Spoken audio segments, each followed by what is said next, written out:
sure people understand that the process we went through at the end of the day was, at least in my estimation, fair to all employees.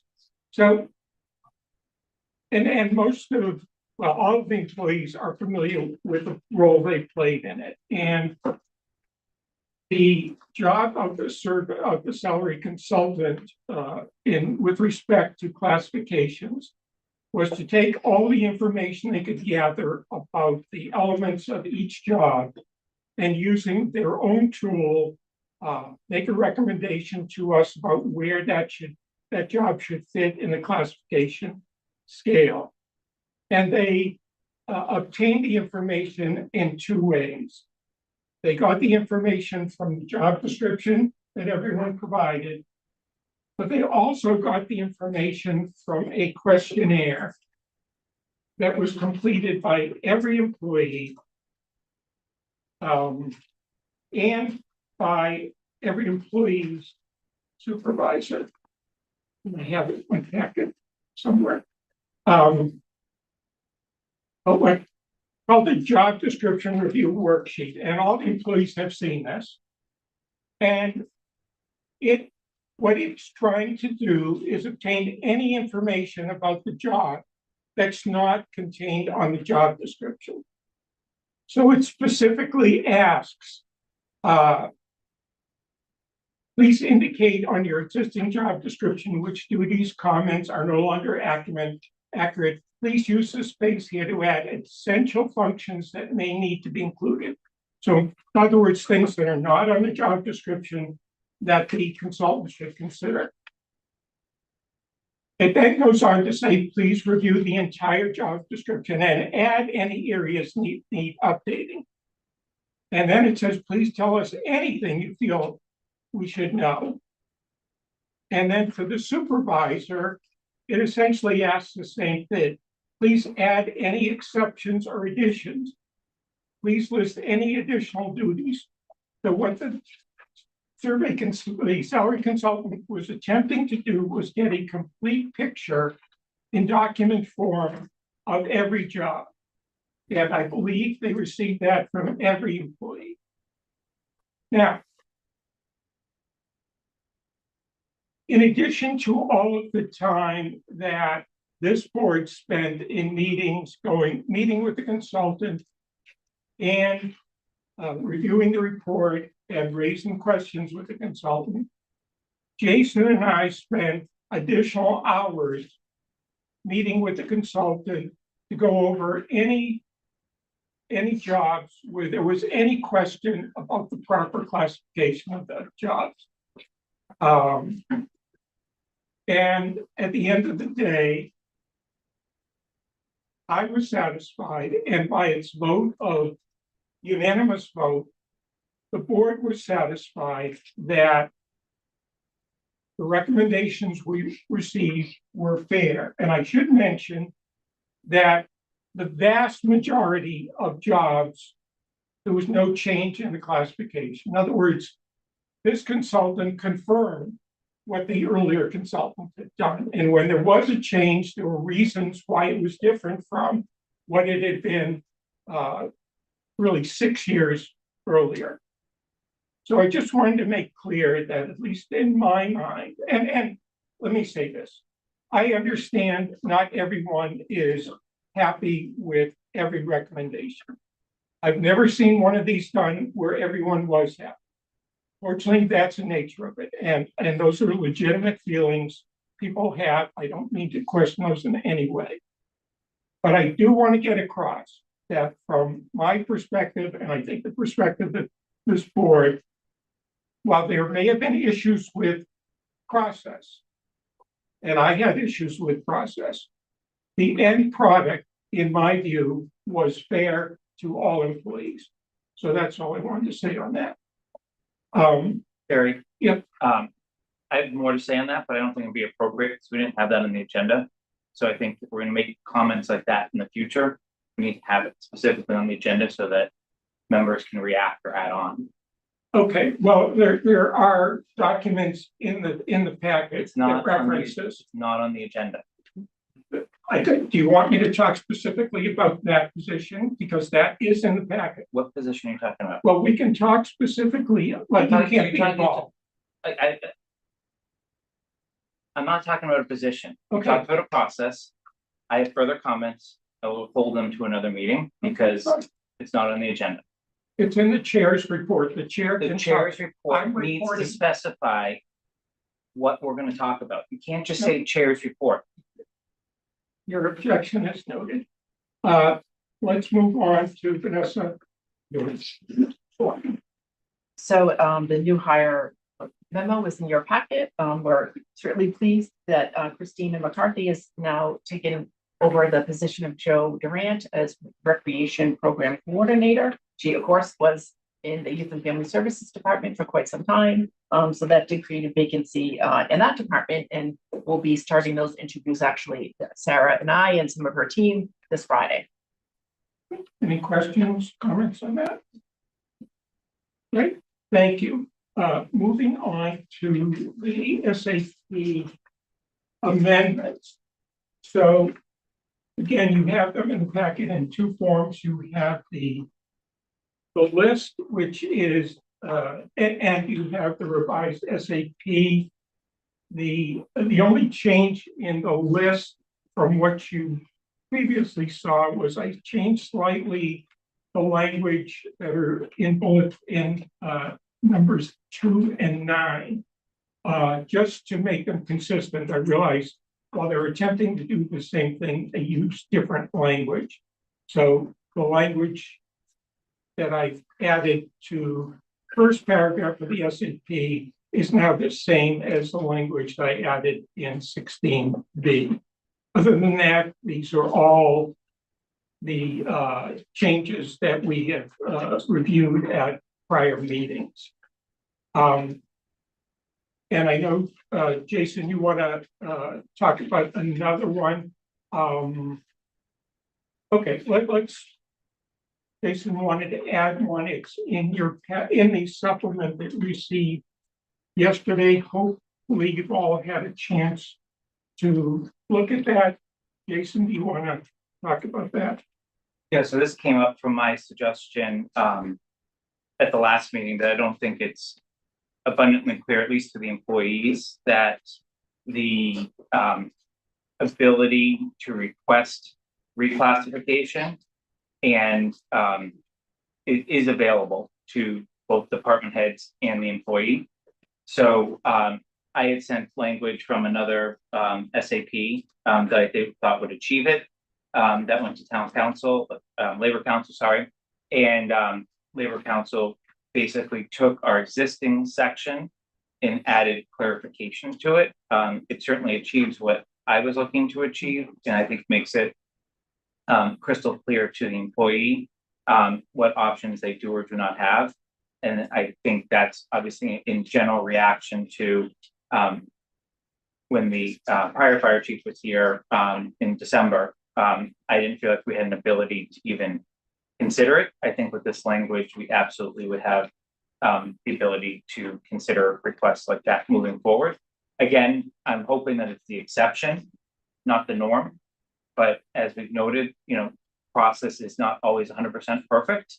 And, we need the ability not every 4 years to deal with situations, job conditions, evolving roles. And I think this strikes that balance that I was looking to achieve. Okay, as I've communicated to Jason, I don't support this change for a number of reasons. So as far as I can determine, in the history of this board, we've never approved a reclassification absent a significant change in job responsibilities. And I'm not sure why we deviate from that. It's not clear to me what would cause us to reclassify a position that has been classified by experts who do this for a living, unless there's been some change in the job duties or perhaps the education requirements or the experience requirements that would cause us to do that. I don't know what standard we would use. I think as I communicated in the past, I think 17 already provides a way for employees to bring concerns to the personnel board. Kate, Labor Council points that out and says, if you want to do this, you could do it. But I'm not sure. I don't want to be in the business, and I don't think it's our proper business for people to say, oh, I'm unhappy with my classification. Please reconsider it. And are we then going to go through the process that the expert already went through and say, no, we now differ from that? I don't know where this is taking us. So for those reasons, I don't support it. Can we add language in there that states unless there's been a change in job responsibilities? Or something that would cause more of a change than they're just not happy with how they've been classified and they're questioning it and want it redone. Can we specify some conditions that would make it appropriate? I think that's policy. I think we have the ability to then develop policy underneath that. But I think we need to create a clear avenue. Again, I think this should be an exception. But I think when you look at the town's budget conversations as an example, and we're not going to be able to keep adding FTEs, right? So we're going to have to evolve positions. And I realize if someone just came with a new job description with new items in it, we would likely consider at the same time whether that should be reclassified or not. I just think we have to remember optics are important in our role. And I think for employees to know that there's an option. Again, I went back and looked at some of the communities that actually have that language. I can't see any evidence in their minutes that someone's actually used it, but I don't know. I think it sends a message to the employees that the option exists. I think there's a very high bar if I was sitting at the table to reclassify a position, but I always welcome conversation, even if it may lead to disappointment at the end, because I think at least if someone is heard, that goes a long way. I didn't feel like, and I realize there's different varying, I didn't feel like we could even hear Chief Achilles, for example, when he was here in December, because I didn't feel like we had the ability or facts in front of us to even consider that request, no matter how valid or like we didn't get into the substance of it because of the process, at least from my perspective. So I guess I would flip it and say, what harm does it have to add it in there? And obviously we can set the bar, or whoever's sitting at the table can set the bar for what actually would lead to a change. Well, I'm always open for conversation. I have no problem with questions. My concern is if we don't put some type of language in there that gives them direction as to what we're seriously going to consider that we possibly could change, we're going to be leading them to disappointment. So if we don't have some parameters in there, for reasons that they should come forward and ask to have this redone or revisited, I don't think we're really covering what you want to do. Well, and I agree with you, but I think, remember, the personnel board has the ability to develop policies and regs on our own outside of town meeting. So if this language were inserted at town meeting, right, then I would expect that the personnel board in the spring would consider policies around what would actually rise to leading to something getting on the agenda and being considered. Kind of would like to have everything in place. I hear what you're saying, Jason, but it's kind of putting the horse before the cart, and cart before the horse, sorry. Because we're only doing it halfway. And well, we dictate the timing on a policy. right. We don't control when a town meeting gets set, and you only have one guaranteed shot at it a year. You may have a second shot at it in the fall, but that we don't have to make that call whether there's a town meeting. So we could get that at town Go ahead. meeting, and then we could. But I would point out, we could just, if you were intent on setting a policy, I'm not sure what the policy would be other than what Dorian has said.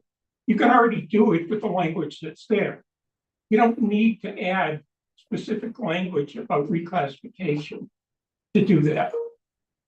And again, to Dorian's point, I think it creates some expectation among employees that somehow we're going to open the floodgates and say anyone who wants to consider reclassification, come to us and we'll think about it.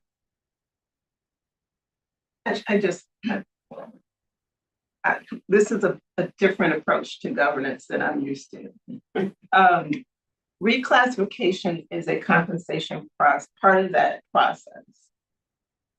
We don't have the expertise, the data, the market data, to manage reclassifications around this table, which is why we have one to validate. We have an external party that does that for us. Now, if we're not happy or don't feel like the external party that we use is giving us the service or what we need, we should evaluate that piece. But I don't know that that's the scope of what we should be doing, is to invite people to say, I don't like how my job is classified. Let's personnel board reclassify it. We would still need to use market data, which we don't have. We would still We have access to it. We would still, but the validation of that, I think it's important that we have a third party that doesn't have the investment, relationships, the bias that could exist across the table. I think having a third neutral party is a really important part of that process. And if we don't like the third neutral party, let's understand that process and think about something different for that. I completely agree with you, third party. I don't think that's the discussion. I think the discussion is if there's a change, what do we do, right? And I think if there's a change in someone's job responsibilities, which happens all the time. Of course it does. So, I mean, I'm comfortable not putting in the SAP if the personnel board votes to adopt a policy on how reclassifications will be heard moving forward. But I wouldn't support that either. So we've had a system, I don't know, we've ever had an issue since I've been on the board of someone coming forward with a change in job duties and are saying, we're not going to look at that. Never happened.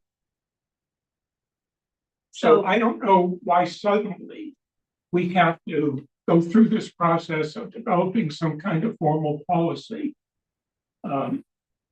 I think every manager knows that if there's a change in the job duties, the board will consider whether there should be a reclassification. And if there's any confusion among employees, that's been the policy as long as I'm aware. And we've done a number of reclassifications since I've been on board where that's happened. So I think we're responding to a problem that either we can't solve or doesn't exist, or we're solving a problem that doesn't exist. There's already a mechanism for dealing with the situation where there's a significant change in job duties. I don't know why we're jumping through these hoops to. So keep going, sorry. No. John, did you want? Somebody can disagree with me or try to change them. I think that why we're even discussing this is because, and correct me if I'm wrong, Collins Center put out the classifications. They were asked to look at some of them that employees didn't agree with. They looked at them. In my opinion, they didn't do a good job with that. Okay, but since then, they've come out with all these altered those job descriptions. So when they were classified by Collins Center, it's been an addendum to the job descriptions, and the employees don't agree with some of them. And yet, they never voiced that opinion when it happened. And now they are, I don't know, up in arms over a couple of cases that we should probably should look at again. But, I agree with, Jason that we should have something in there to base it. But I also agree with Barry that this is going on for years. This is a particular case. Nobody said anything, but now they are. And, we're faced with trying to straighten it out. Can I just, and Jason, I'll turn to you, but I just want to comment on that because that has come up. So it's a problem that we in effect created unintentionally. So as a result of the process, the Collins Center recommended that, well, first of all of us in reviewing the job description realized there was a mishmash of all different forms and all this. And we said, these need to be rationalized. These need to be put on one form for all employees. And so that's what we've been in the process of doing. The Collins Center had recommended for certain jobs, there should be sort of a generic description and an addendum to it that listed specific duties that job entailed that were maybe not specifically covered on the job description. So we said, okay, you need to create these addendums. Now, prior to that, there were some jobs that had addendums. And I think there's confusion in some people's minds that the ones that had addendums in the grading process got special treatment. But as I explained before, that was not the case because of the job questionnaire, and people had the opportunity to add in this information that some people already had on the addendum. But so just wanted to clarify that. But did you want to say something else, Jason? I forget where I was gonna go, but I think we've all acknowledged the process is what's leading to this discussion. Does everyone agree with that statement? That the process we went through last year is the only reason we're probably talking about this language right now, regardless of whether you agree with it or not. And we just need 4 years is a long time. Like, just look at the employment market. Forget about municipal for a second. Just look macro outside of Southborough for a second. What's happened in 4 years in the labor market, right? And it's ebbs and turns, right? And even the smartest people and economists can't seem to figure out why employment still stays where it is, right? While they're doing everything they're doing with interest rates and everything else. So I think it's really important that if we can get a majority and hopefully unanimous, we need to figure out something, whether it's language that we put to clarify in the formal SAP, whether it's policy or whether it's a commitment that we are not going to wait another 2.5 years, and that we will engage with the appropriate parties, whether certainly not the same consultant, but at least my vote, someone or something to create some better confidence before we start losing people. And I think that's at the anchor of everything I've been trying to discuss here, because what we're talking about here is $1, $2, $3 an hour here or there, right? Is the difference between some of these grades, but the cost of replacement is tens or $20s of $1,000. And I just think it's really important that we not lose people when you have people that, especially those that have been hired more recently, we've been asking them to take on dual roles within departments, and that agility is key. It's something I always advocated for when I was on advisory of don't just hire to the department, hire to what does that department need, but where can they backfill? Because most departments are 1 or 2 person departments. That's what I want to get to. In some sort of commitment from the board to not do a full survey. We're not going back and redoing it. And I think we need to remember the question, everyone fills out a questionnaire differently, right? And with all due respect to department heads, some are really good at advocating for their employees and some are not as good, right? And some put a little bit of time into this sort of stuff. Some put a lot of time into that stuff. And then we need to also acknowledge, and I really hate to have to say this, that the abrasiveness of the actual people conducting the surveys, which has come out over and over again, likely shortened conversations for an employee to be able to actually articulate what they do. So I don't have confidence in some instances that the employees were able to get out what they actually do to know that they're properly classified. I do believe that 98% of the folks are properly classified. I have no idea who that 2% is. And I just want to make sure we've done the best we can. And I fully acknowledge not everyone's ever going to be happy. And that's the unfortunate part of our governance that we can't change, right? The only way to change it, we need a town manager, right? That's held beyond, right? And that, right, that Mark does not have Mark is extremely limited. We call him the personnel director, but it's a title. He can't do anything without coming to us or to others. And it's limiting. Other towns deal with this, not in public like this, right? This is the governance that our town meeting has adopted for now, right?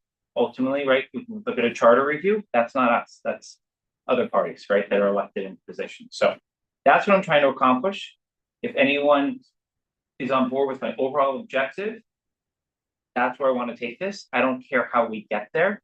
I just want some progress towards trying to resolve the optics of this, and I could be amenable to any one of the three options that I've outlined. I mean, I tried to address the optics before, again, and maybe you and I disagree. I think, again, we all had issues with process. I think the product was fair across the board. It's never going to be perfect. I'm not sure the reaction of employees this time is significantly different than it was 5-6 years ago when the last one was done. It's the nature of the beast that not all people are going to be satisfied with the outcome. Now, in terms of the input, it wasn't just supervisor. It had nothing to do with supervisors advocating and not advocating. Employees filled out these forms. They put down what job duties they had that were not listed on the job description. So if there's anything not missing, not included, it's not the consultant's fault for that. And again, I get back to, I don't know what we're going to be doing that's different from what we've been doing from what I can tell, more than 20 years. If there's a change in job duties, the board will consider reclassifying. If there's not, I don't know what criteria we would use to determine, yes, we're going to look at classifying that one differently. No, we're not. I don't know what those criteria would be. So I don't know what we would do. I think we're giving people the false sense that suddenly it's open to everybody to seek something that they're not going to get. So I just don't see why, other than optics. Optics are fine, but we have to actually do things, and I don't want to give people the idea we're going to do things that we're not going to do. All I'm committing to doing is listening. I am perfectly fine drawing a hard line in the sand if I listen and it's right, or I listen and it's wrong. So I mean, I don't know what right or wrong. Go ahead, Michelle. Sorry, I feel compelled to just. I hear what we did before, and I hear that what we did before, whether people felt like it was right or wrong, there's still an opportunity to make things better. So I do think that if we can put a little bit of structure, how that shows up, is it a policy or something we take to another board? Or I don't know, but I do think there are opportunities to think through how we do a review when someone wants a reclassification. It's not just, here's an addendum, list what you think should be in there. It depends on like how much is this changing the scope of the job? Are they doing this on a regular basis? Is this a one-time thing? Like, I think does this significantly change their central functions? Like, there's a way to put, I think, some more detail around that, so that if as a board we choose to make it a policy, or we choose to say people can come to us, we're not there yet on where we are. and how we're going to approach that part. We have something that's more than here's a box, fill in the addenda. That can give us some insight about what path we take. Should we be thinking about reclassifying this role based on this information and this data? Or, I'm sorry you're not happy with it, but based on the way we process this, we think you're in the right classification. So I still think there's an opportunity, and I'm happy to work with Jason on like coming up with some criteria to think through, to bring back. But I don't want to say we did this and we could have did it right, we could have did it wrong, we could have did it in a way that now hindsight, we're like, oh, we had other opportunities. I want to focus on what's the opportunity here. So people feel, employees feel like this board is always going to be looking forward and trying to make things better. Yeah, I mean, if we want to specify or put in writing what constitutes a significant change that the board would consider for reclassification, I certainly am open to that. Does that help? That's one of the, so, and the other example is, I know we're stuck on addendums and job descriptions. The factor that I'm actually most looking to accomplish, and it goes to your comment about we've been doing basically the same process for 20 years. Well, other towns are throwing $5,000 bonuses at people to go hire them because they have a town manager that can do that. We don't have that structure, right? But we need to compete in that structure. So I think we also need to acknowledge that we might have the perfect classification based on whatever GovHR rating, Collins Center rating, right? Doesn't matter which one we choose to use. But the market conditions, and I'm not going to specify a department or a title, like change, right? Certain areas are harder to hire in than others, and that changes rapidly.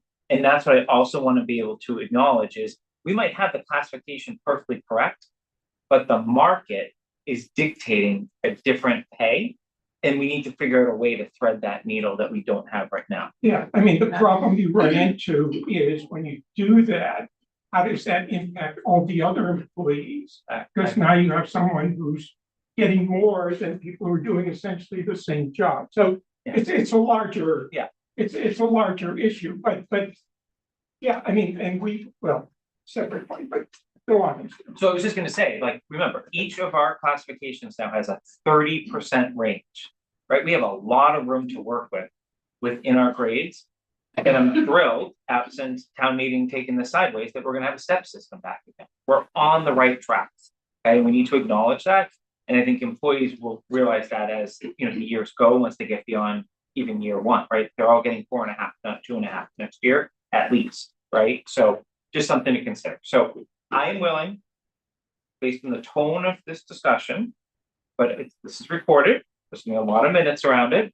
And I hope the employees understand this as well. I will take back the wording from the SAP. However, I would love to work with Michelle to try to figure out a policy or guidelines, whatever we want to call it, that we can all react to and continue to flesh out the discussion. And also acknowledge that we probably could do some test cases to just see, is it work, right? And I think we're gonna, even when we get to the engineer position, right? How do we grade that one, right?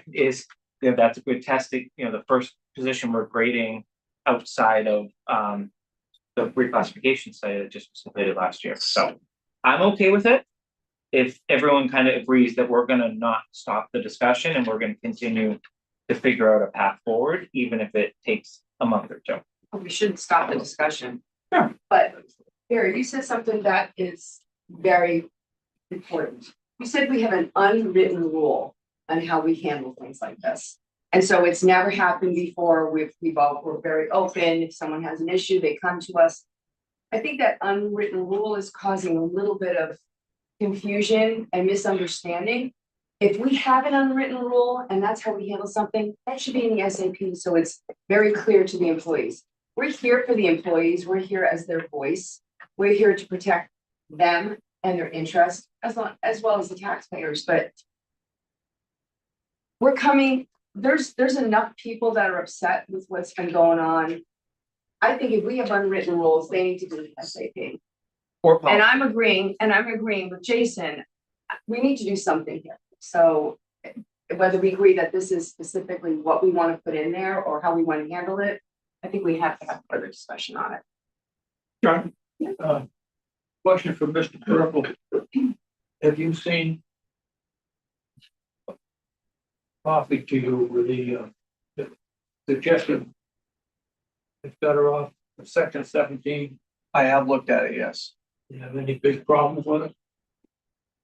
I don't have any issues with it. I think, the only thing I will say back to some of the comments is that I don't necessarily agree that you need to keep changing things in the SAP, because everything I've heard this morning, these are fluid things that continue to happen. So if you've got the ability to promulgate your rules and regulations, then you should be doing them so that this board can control them. And when things happen, you can make adjustments as necessary. So hopefully I answered your question, but I also got my point in that I was looking for an opening for. Yeah, I don't have it. I don't have an issue with council's, suggestion. Michelle, have you seen this one? That's where it started, right? That's where it started. Yeah. I think we need to commit to at least a policy or guidelines, is I think what we I'm fine do. with, like, let's work together and draft some guidelines, Mhm. bring it back. Because then I think we And control it so that outside we of can town feel- meeting. Yep, I agree. And the guidelines are not necessarily secret, so, No, it's a policy. that That's what goes I'm on the saying, like, so town let's draft some guidelines and. I'm kind of a guy that attends a lot of meetings, do a lot of stuff, and we always keep putting it off. Let's address this next month. I move that we adopt this suggestion, section 17. Well, I'm gonna second, it, but then I want to discuss. Okay. Much as I would love to do that. My preferred motion is that we do a policy, that we withdraw your motion. And that we move that the personnel board commits to adopting a policy on potential reclassification. Subject to further discussion. That's where I'd like to go with it, because then it doesn't end up in the warrant. Stays with this board, and I wholeheartedly agree, I don't like to punt things down the road, so I'm committed to seeing it. Are you okay with that? I think no, I want to move on it one way or the other right now. I think we are. I think we do a policy or guide, if we commit to doing a policy or guideline, which I don't think we were there 15 minutes ago on this, just to be reading the room a little bit. I think that's a huge step in the right direction that then can be fluid outside of a once a year meeting as the labor market unfolds, as municipal government unfolds. We still have access to labor council, we have access to the personnel director. And we obviously have 5 great brains sitting up here that can figure out how to move forward. Well, I would say that if we adopt this section 17 now, we've got something in place. After you do find people do your deliberations, we can always eliminate this next year or whatever. But this gives us the opportunity to address issues now. I'm happy to vote on it. I just wanted to get that discussion and then I may follow up with a different motion depending on where the vote goes. and as I point out, we already have the ability to do that. The language is already there, as the council points out. So anyway, I don't want to belabor this. There's a motion on the floor. Any further discussion? All in favor of recommending that we amend the SAP to include this language? Opposed? We're voting on putting it into the Into the SAP, SAP. to doing it at town meeting. Yes. All right, so so that fails, right? Right. So I am gonna move that the personnel board commit that no later than the end of March 2024, that we have a policy in place or guidelines, whatever we want to call it, addressing how an employee may seek reclassification in the guidelines of how it would be reviewed by said board. Second. I'm only hesitating because since Doc, I'm certainly fine with looking at the policy and coming to the board with a policy. Committing to adopt. You don't have to vote for the policy. No. Yeah, so if you don't like, I understand that. I understand that. Okay, if people are fine with that, I'm actually okay. Any further discussion? Is there a second? I did. I seconded. Any further discussion? All in favor? Okay, that's approved. Thank you for all of that. and I think he had his face on.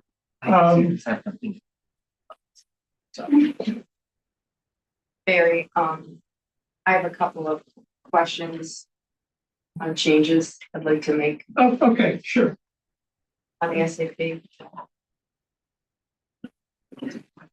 Page 21 or page 21. We have our step chart that we're adopting.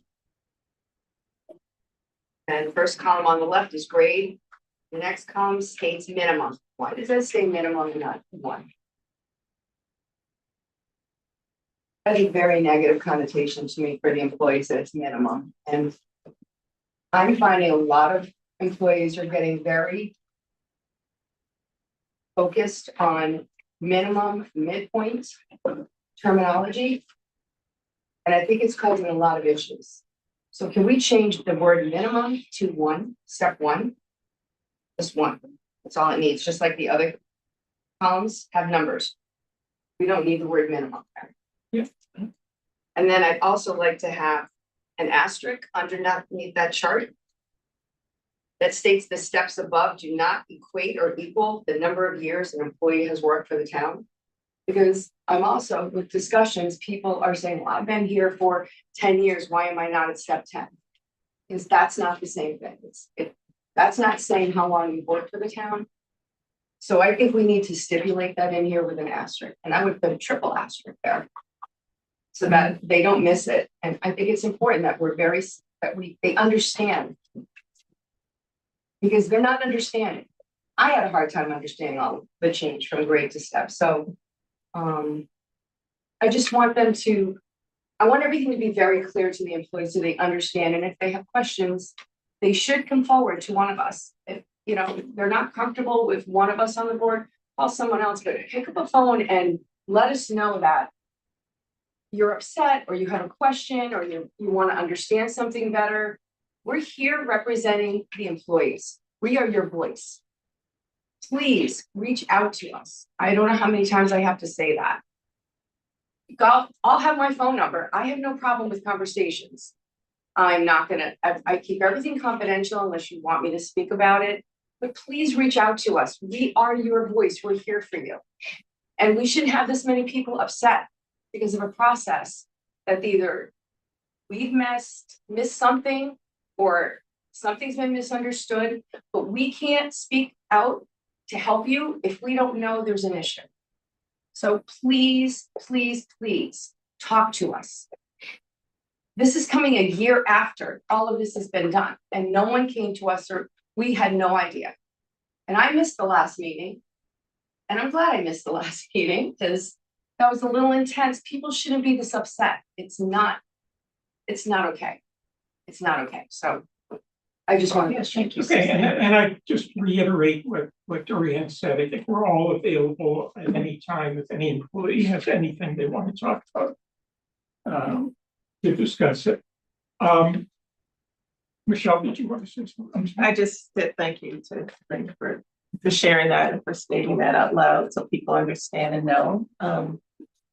It shouldn't feel as if there's only one or two that care about what employees are saying and how they're feeling. And so I think the purpose of this board is to make sure that we do our due diligence, but also that we consistently convey our concern and our intent to create the type of work environment that people deserve and that we say we're about. So I just wanted to say thank you for stating that out loud.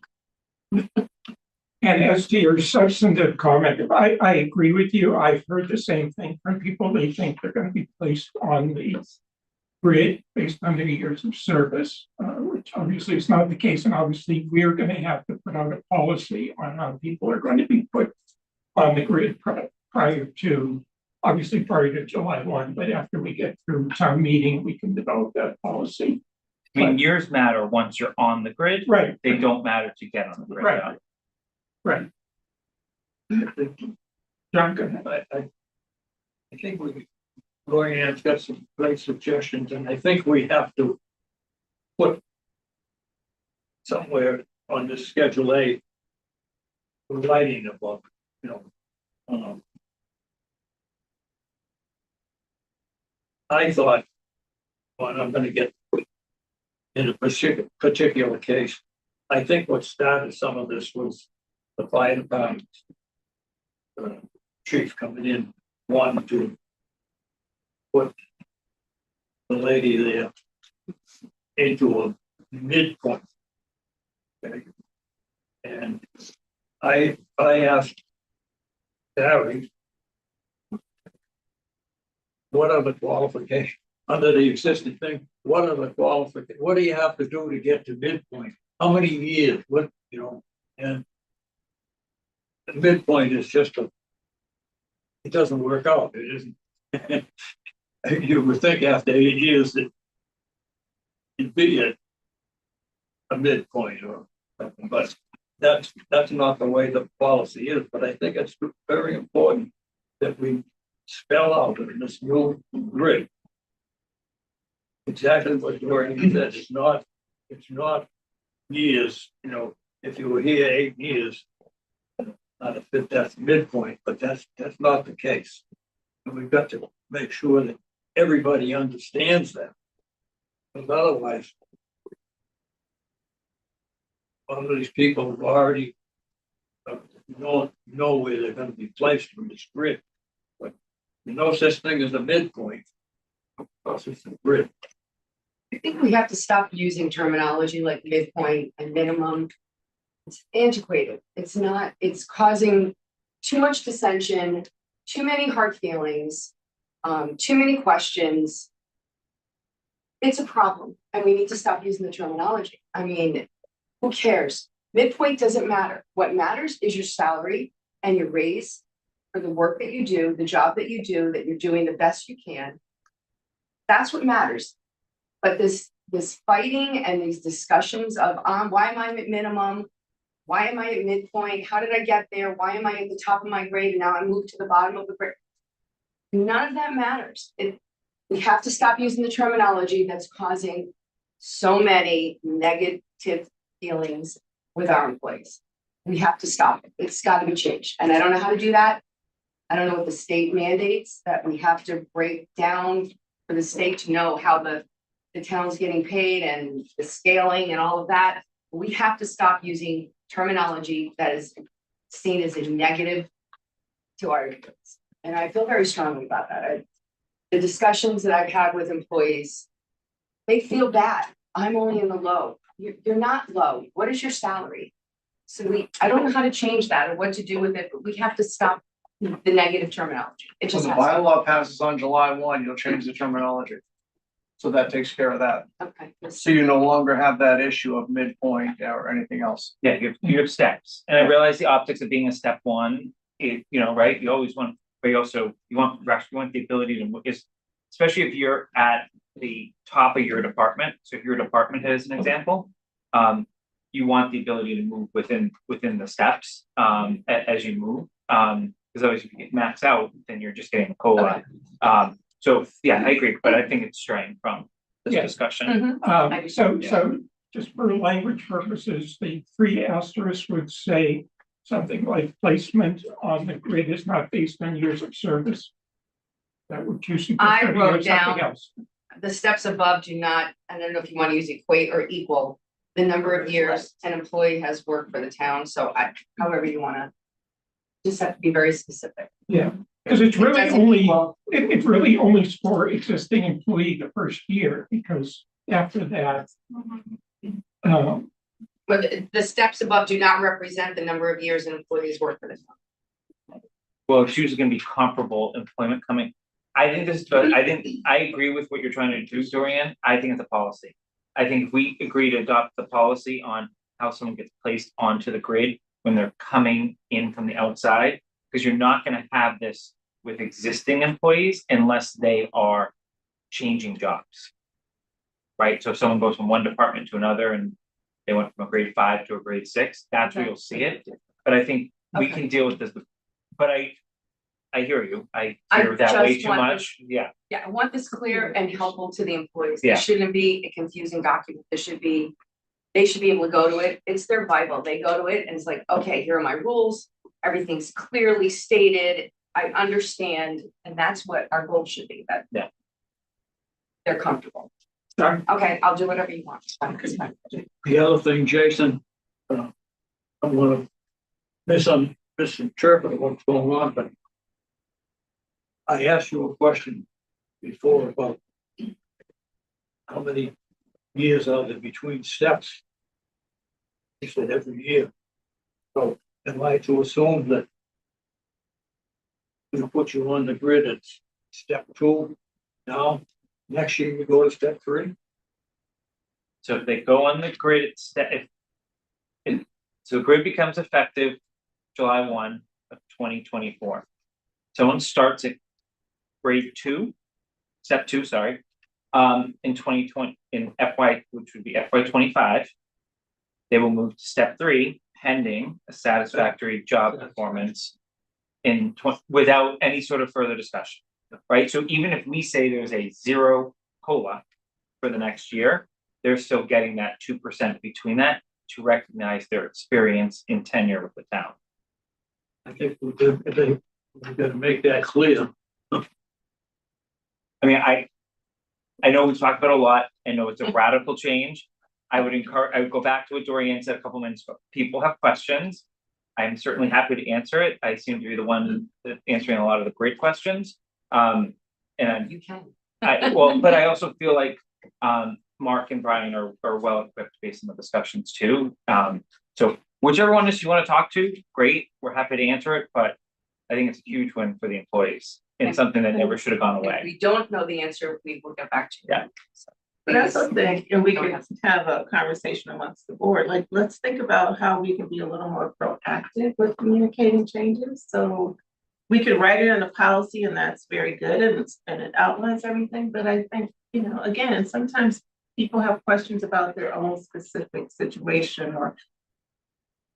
I feel like when we put something in writing, that's one way to communicate, but there are other opportunities I think we have here that we can. Encourage and invite people to come and ask questions without feeling like, there's gonna be a negative sort of reaction to it. And I think we need to, that's one opportunity. There's, there are a lot of ideas turning in my head, so I think we can talk about it. So that there's something in addition to just, here's what it is in writing. I agree. Okay. So, Dorian, are you fine doing it in the policy, spelling it out in the policy rather than Yes. doing the amendment? Do you have any other changes you want to suggest? No, that was it. Anyone else have any other amendments to the SAP that they want to consider, us to consider? Okay, so let's then vote on the changes that are identified in the summary, the document called proposed amendments to the FY 25 salary administration plan and is set forth in the redlined SAP that's in your packet. Is there a motion to that we recommend that those changes be included in the warrant for approval by town meeting? And to change minimum to 1. And I was going to do that separately. Okay, Which is, so moved. okay, so a second. Okay, any other further discussion? Hearing none, all in favor? Approved. And there's a further amendment to change the word minimum in Schedule A to the number 1, that change be included in the warrant and recommended for approval by town meeting. Is there a motion to do that? So moved. Second. All in favor? That is true. All right. Moving on, tuition reimbursement policy. Now, I'll note, and Dorian will confirm this, this comes up every 2 years or so. We decide we need to revise the policy, so we do something, so we'll take another stab at it. And I know, I guess Michelle and Vanessa have had some discussions about what they might do, so I'm happy to open up to one or both of them to start the discussion of what they would like to see in the policy. Thank you. So Michelle and I did spend quite a bit of time talking about this policy and making some draft edits. You know, that is not in your packet yet. This is the policy that's in place right now.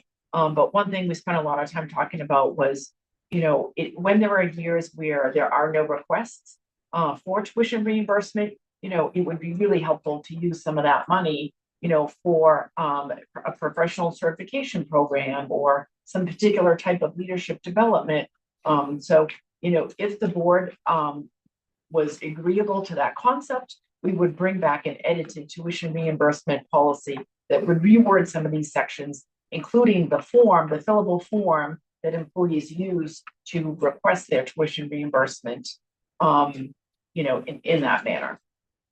We also talked about the cadence of requests so that it would not necessarily have to just be, is it now end of December? December, yes, just Okay. once per year, which has been a problem. But to change the cadence in which people can make the request so that as opportunities come up, they could actually feel that they could come and make, you know, request funds to support their growth or any type of additional learning that they'd like to do. So rolling enrollment. Not rolling. We talked a little bit about once a quarter. There are some different options so that we can manage, that could be managed administratively. Couple of thoughts I have on the first point, and as we'll see when we get to the budget, I'm suggesting we put all of the money tuition reimbursement, employee development in one bucket so that it can be used for these various things. I still want to keep tuition reimbursement as, you know, still have the policy as, but for these other things, we could still pay it out of the bucket. The employee. Yeah, without having to go through this tuition reimbursement. So that's my thought on the first piece. And on the rolling, and we talked about this over the years. The issue that always comes up is what happens if in the first quarter, someone asks for, you know, in the past, we had a $5,000 limit, but they asked for all of the money. We don't know what's going to come down the road after that. So there's no perfect system, I guess I'm saying. So we have to understand that if we're going to do that, you know, we're going to have to make some judgments along the way of, do we want to spend X amount? You know, just a judgment we have to make. Or make a limit, per Yeah, I person. think that there's a cap per person, there's an opportunity there. I think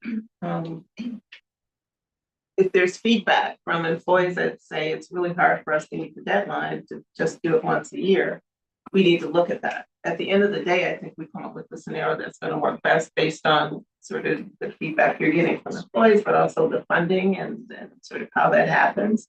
So there are different scenarios that maybe we could bring back and see what makes the most sense. Clearly needs to change something based on some of the That's- feedback we heard. Yeah, So so I'm certainly in favor of some, whether it's rolling or quarterly, whatever you think is best. I do continue to have concerns about like the timing of our budget cycle and how that lines up. And like, if you have 5 employees that, you know, I know we're going to bundle our budget this year and not call out the line, but you have 5 employees that want 3,000 each, and that takes your whole budget, and that takes away employee training for the entire town, right? Just doing some rough math on how our budget works versus if you have 2 in 1 year and we've specified that it's tuition, sort of whatever we want to call it, right? There's different opinions on that too. I just think we need to evolve in that. We can't do that now, but I just think we may find fiscal years continue to limit our ability to execute, even if we get the policy right. We're gonna run out, like, we'll run out of money for something at some point if we actually have people start taking advantage. People don't take advantage of, like, we've had the last 2 or 3 years, then my concern. So Yeah, I mean, we're gonna have to use our judgment as to how we're spending the money as we go along, recognizing we're not gonna spend it all on tuition reimbursement. We may in some years spend it all on employee development. But we're certainly not gonna spend it all on tuition reimbursement, because we know we need to be spending money on employee development. All right, well, tuition reimbursement had guidelines to where it had to be a college course, you had to have a letter grade.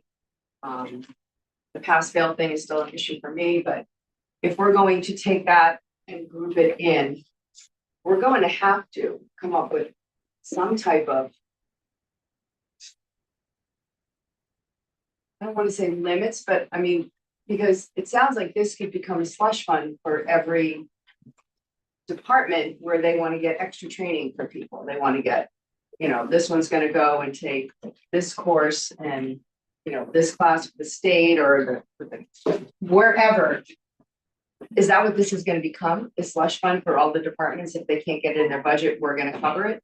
I mean, how are we going to handle this? Because tuition reimbursement was for tuition to get a degree. Right. And we seem to be going in the complete opposite direction, yet it's still available. But what are we doing? So I'm not understanding what the changes Because it's not, we haven't brought it to you, so there'll be guidelines around tuition reimbursement Okay. and what we have.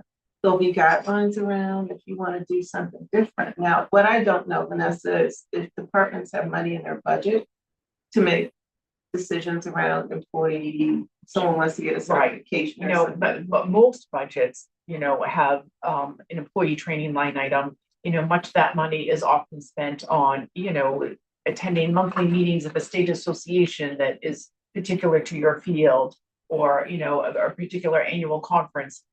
I don't feel, and I'll certainly, shift to Mark and Brian, that there's an awful lot of money for, leadership development or development, in a special particular area outside of the things I just identified. So that's what we're really looking for, in this new look at employee development. And maybe we need to develop a policy with regard to that, that's separate from the tuition reimbursement, because I think we want to stick with, this is tuition reimbursement.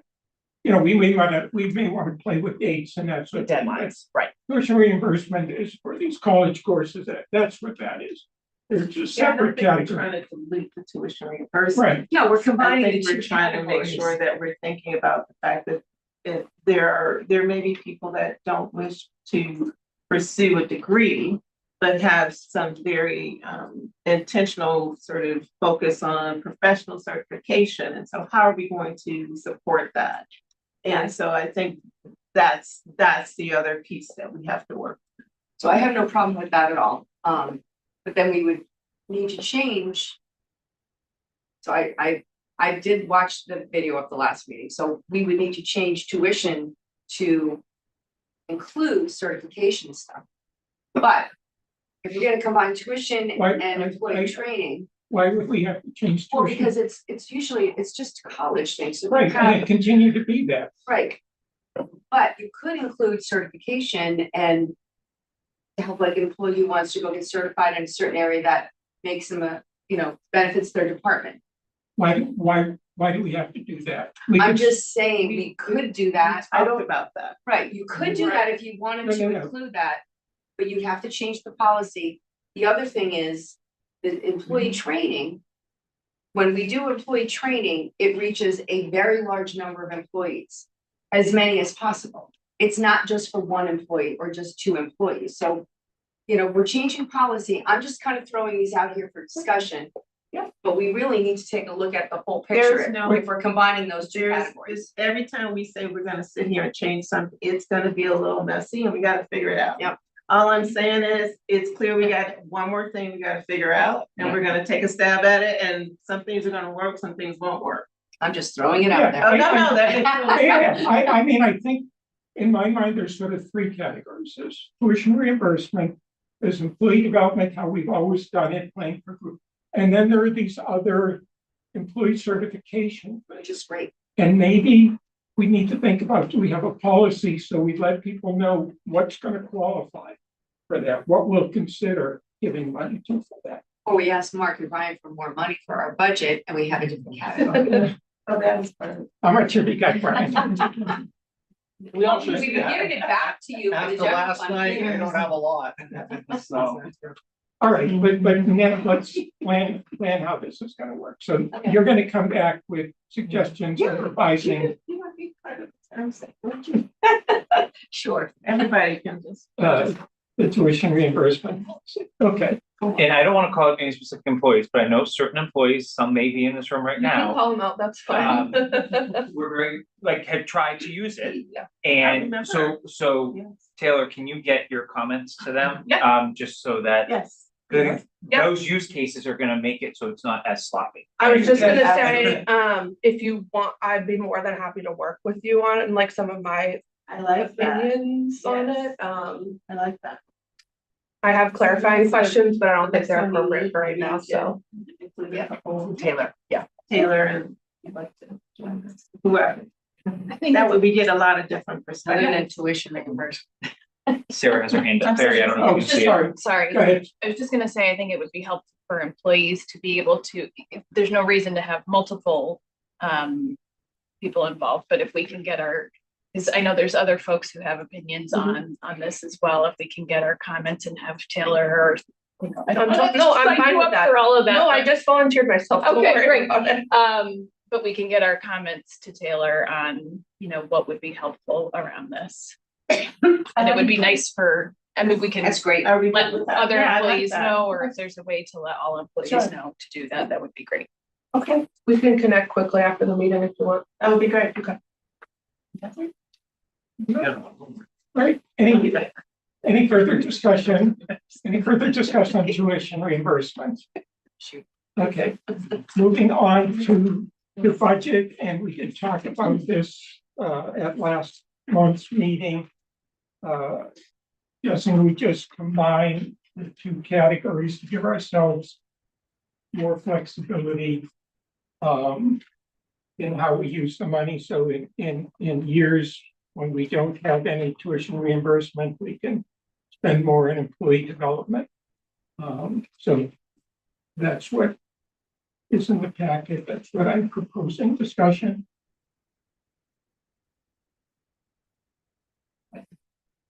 None? Okay. I would move then that the board adopt the budget that's on page. What it is. 28. There it is. The budget that's on page 28 of the packet that has employee development at $12,000.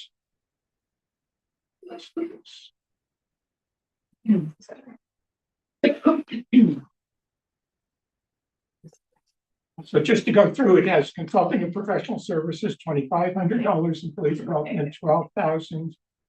Office supplies, $150, dues and memberships, $225, for a total of $14,875. Is there a second? Second. Further discussion, seeing none, all in favor? It is approved. Thank you. Okay, moving on to E, and I just want to mention, again, the exercise we're doing is not a classification exercise, it's a formatting exercise. We're just taking job descriptions as they evolve through the salary survey process and putting them on a standardized form. That's all we're doing. Same for. Is there a motion to approve the I job? would like to speak to Go this ahead, because sorry. this is my job description. Yeah. Thank you for letting me speak. This was not old business. I just have to say this, it wasn't discussed at the last meeting, it was tabled. It was on the agenda for last meeting, that's why I told business, but it doesn't matter where it is on the agenda to go on.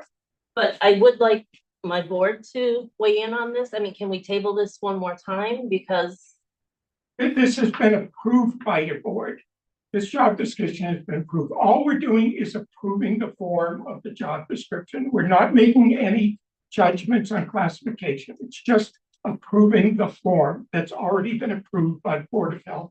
And So the basic job description, they're all the same except Paul Sabelli, our principal assessor, put in that you do have to take the, oh my God, I took the course and I don't remember the name of it, but there is a course you have to take.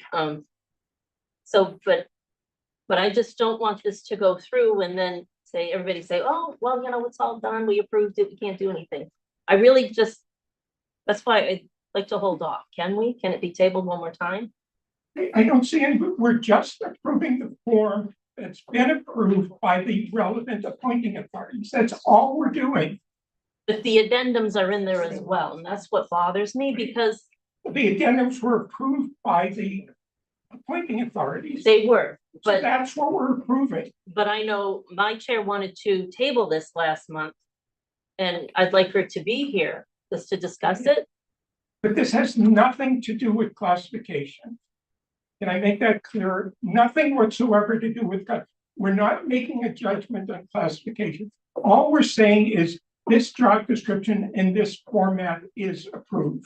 That's all we're saying. We're not discussing considering classification. It's nothing to do with what we're doing. Barbara, so what this is just the format of how it's set up so that when you look at the job descriptions for the town, they all have the same setup. They have the same look, the same heading. That's all we're doing. So we're just making sure it's the same content. form. Yes. It's It's not the content. approving content. We're approving like headings and the way it looks. The look of it, the same fonts, the same heading here. They were all different. So all this is No, I get that. formalizing the look of all of our job descriptions. That's all we're doing today. Okay, There's because nothing else involved in it. This is just, yep, this I- format's correct. Go to the next one. Here's another question. Yeah, I would just suggest that if it's just the format and not the description, then maybe the motion says the format, because it sounds like Barbara and her board have questions on the description itself. And would like to have that on a future meeting. Is that Well, right? I just, like you said, description. Yes. Okay. Wait, Yeah, I Formatting, formatting, I mean. Yeah. Formatting is Okay. fine, but I think the description itself obviously has some questions. Look, And she would like to be heard about that. I'm not sure. I hate to get into this, but I'm not sure the question is about what's in the job description. You're not questioning that this isn't an accurate job description. No, the job description is the same for business admin 1 and 2. It's just, like I said, The addendum is part of the, Mr. Sabelli said that if you do this, you have to take the DOR 101 class. So do you think that it still needs to be modified in the addendum, Barbara, about the particular DOR class? No, that you have to do. Right. So, I mean, so if you're going to work for the assessor, like in my position, you have to take do the you DOR. think that particular qualification is not listed in the addendum? No, because I think it should be in the basic job description. It doesn't matter. You have to take that course. So it's the Okay, content. But, It is content. It's content for you. well, I just don't want to be locked in. I know what you're saying about classification. I understand that. Yeah. But I just thought if you just okay it, then everything's off the table and for no further Well, discussion. I guess I'm not understanding what, So I think that if the intent here, and let's just make sure, is that we're looking at formats, then we could have thought about presenting it in a way that didn't have details about someone. It could have been a very generic description versus someone's actual job description, which is probably why now she's concerned about what are we approving and what are the implications of that approval for later for her. And for being able to make any changes or modifications as needed. So I just have one clarification question for Barbara, if you don't mind. So under the section special requirements and licenses, Barbara, is the course you're specifically talking about different from the DOR 101 course? That's listed under special requirements and licenses? That's what Mr. Sabelli wanted in there Okay, as a special requirement. okay, so that's here now. That's in that. I just don't want the whole addendums to be. That I just would like, yeah, go ahead. You So, speak. sorry, I think the concern is, and I know this is a touchy subject with everyone in this room right now. But if we approve this job description today with the addendum, the concern is that the addendum at some point, if Barbara chooses to come before the board to possibly reclassify, that we're gonna say, or this board is gonna say, this job description has been approved, there's no changes to it, so why would we look at it for reclassification? Does that make sense? Okay, Because the addendum hasn't been reviewed. Well, it's been approved. what's all been approved? These job descriptions have all been approved, What just, are you thinking if I already signed? right, I mean, your department head, Paul, approved these. These have all been approved by your boards. All we're looking at is the format. So that we have the same setup for all of the job descriptions. Which is We're fine. not approving your job description. This has already been done. It was done a while ago, months ago. Yeah. So I hear your concern, Barbara, but the concern is with Paul. Because this was approved already. And if he's telling you he wants to change or something, we're not aware of that. No, Paul, he wanted that in there in the job description as a requirement. So it sounds like. With the Paul basic wants- job description, But he if didn't you put it- want to work for the assessors, just be aware that you have to take this DOR 101. Okay. Is this an accurate job description? That's the bottom line. Yes, It is. Okay, Yes. then there's no reason why we wouldn't vote to approve the job description. but will it also include the addendums? The addendums are Yes. part of the job description. Okay, and could it be revisited at some point if my board of Board of Health would like to come and just discuss reclassification? If there's a change from what's in here to something else, yes. But if there's no change, No, okay, so can I just speak to something before I kept my mouth shut? I'm not gonna get into how many years I've worked here and everything, but the Collins, and I'm not bringing up bad blood, but the Collins Center never had the job descriptions that were given to you. but it had the questionnaire, it had the It job. had a It didn't questionnaire, have this job description, it had the original job description and the questionnaire that you filled out and that your supervisors both filled out. and I don't know what they wrote. Well, you know what But- you wrote. You were given the opportunity, I have to go back and look for but this. you were given this, This was Okay, I'm sorry, a go long ahead. time ago. And I thought there would be more that would come out with the interview and it was very blah. And I thought, okay, so, and when somebody asks you, what do? You sit and you think, I do this, I do this, I do this, but when somebody, then you walk away and you're like, oh crap, I have to watch the budget, I have to take care of grants, I have to do that. And I thought, there's more. You never say everything at one point. You know, there's always more that, like, why didn't I say that? I do this, I do that. And I just, getting back to what was brought up before about new employees, it hurts like hell when you know what you do. I run that office over there. Okay. I do the permits, I watch the budget, I take care of grants and this, I mean, it's listed here and there's probably more that I even forgot to list. But when somebody comes in who is basically doing the same thing you do and they're getting $3,000 more a year than I am, and it's a slap in the face. And I think that's what's really, at least for me, that's what's kind of, I'm sorry to use it, pissing people off too, where I have worked my ass off for this town. I do my job, I do it well. And somebody comes in, oh, well, in addition to this and that, I told them they have to come up to what I'm making. And I thought, well, okay, now you make more than we do and we do the same job. And I just wanted to voice an employee's.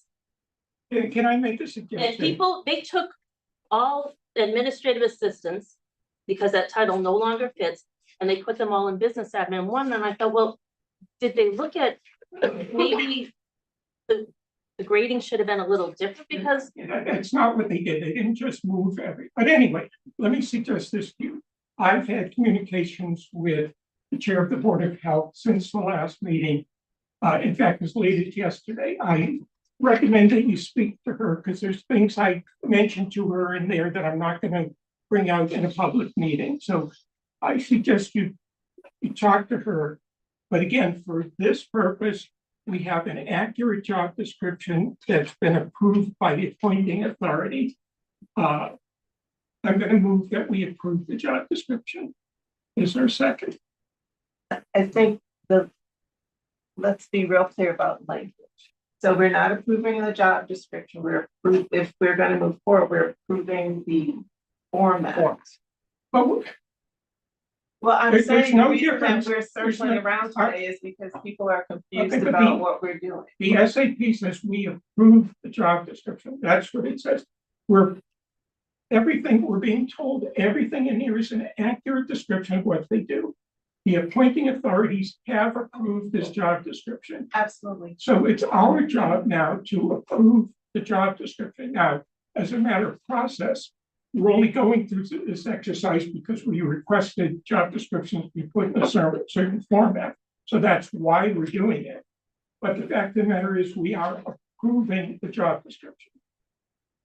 I don't want there to be any question about that. That's what All right, so we're not just approving format, we're approving. we're approving the job description.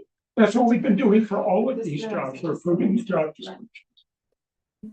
Go ahead, John. Can I ask you a question? Of course. Is this job description different than what you were interviewed by the Collins Foundation?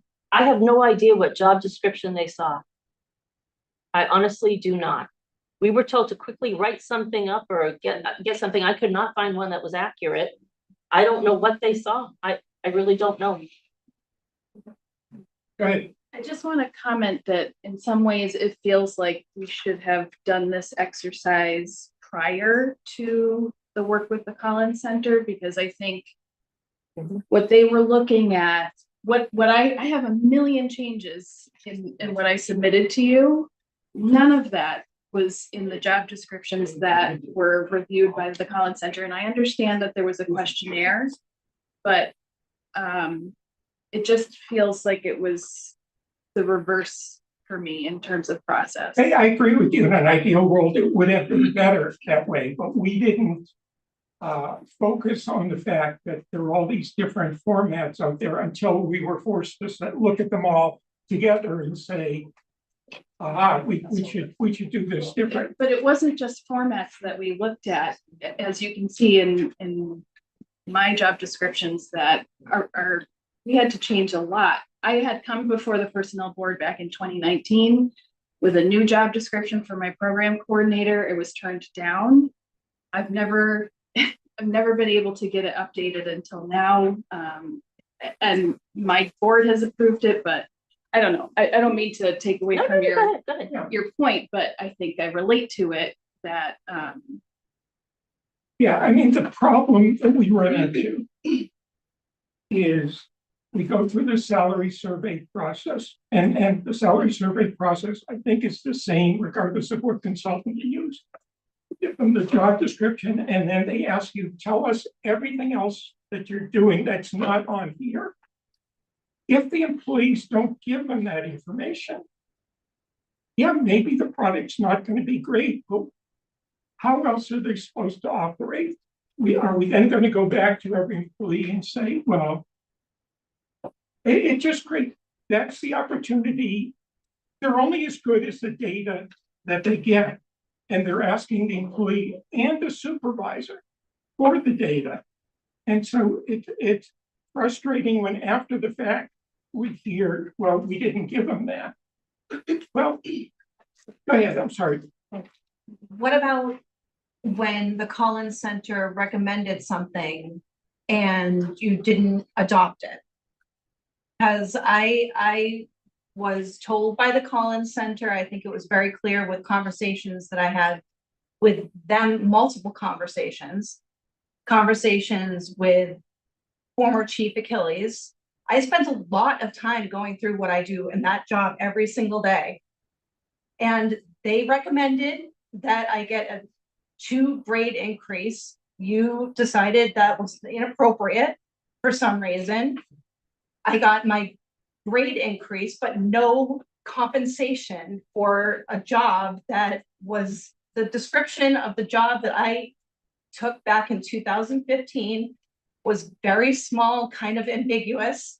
And I do a page and a half of things between every, like what I do in my job is quite different than the description of the job I took in 2015. So when I got a increase in the step error, not the step increase, the grade increase, there was no compensation for that. So it's minimum.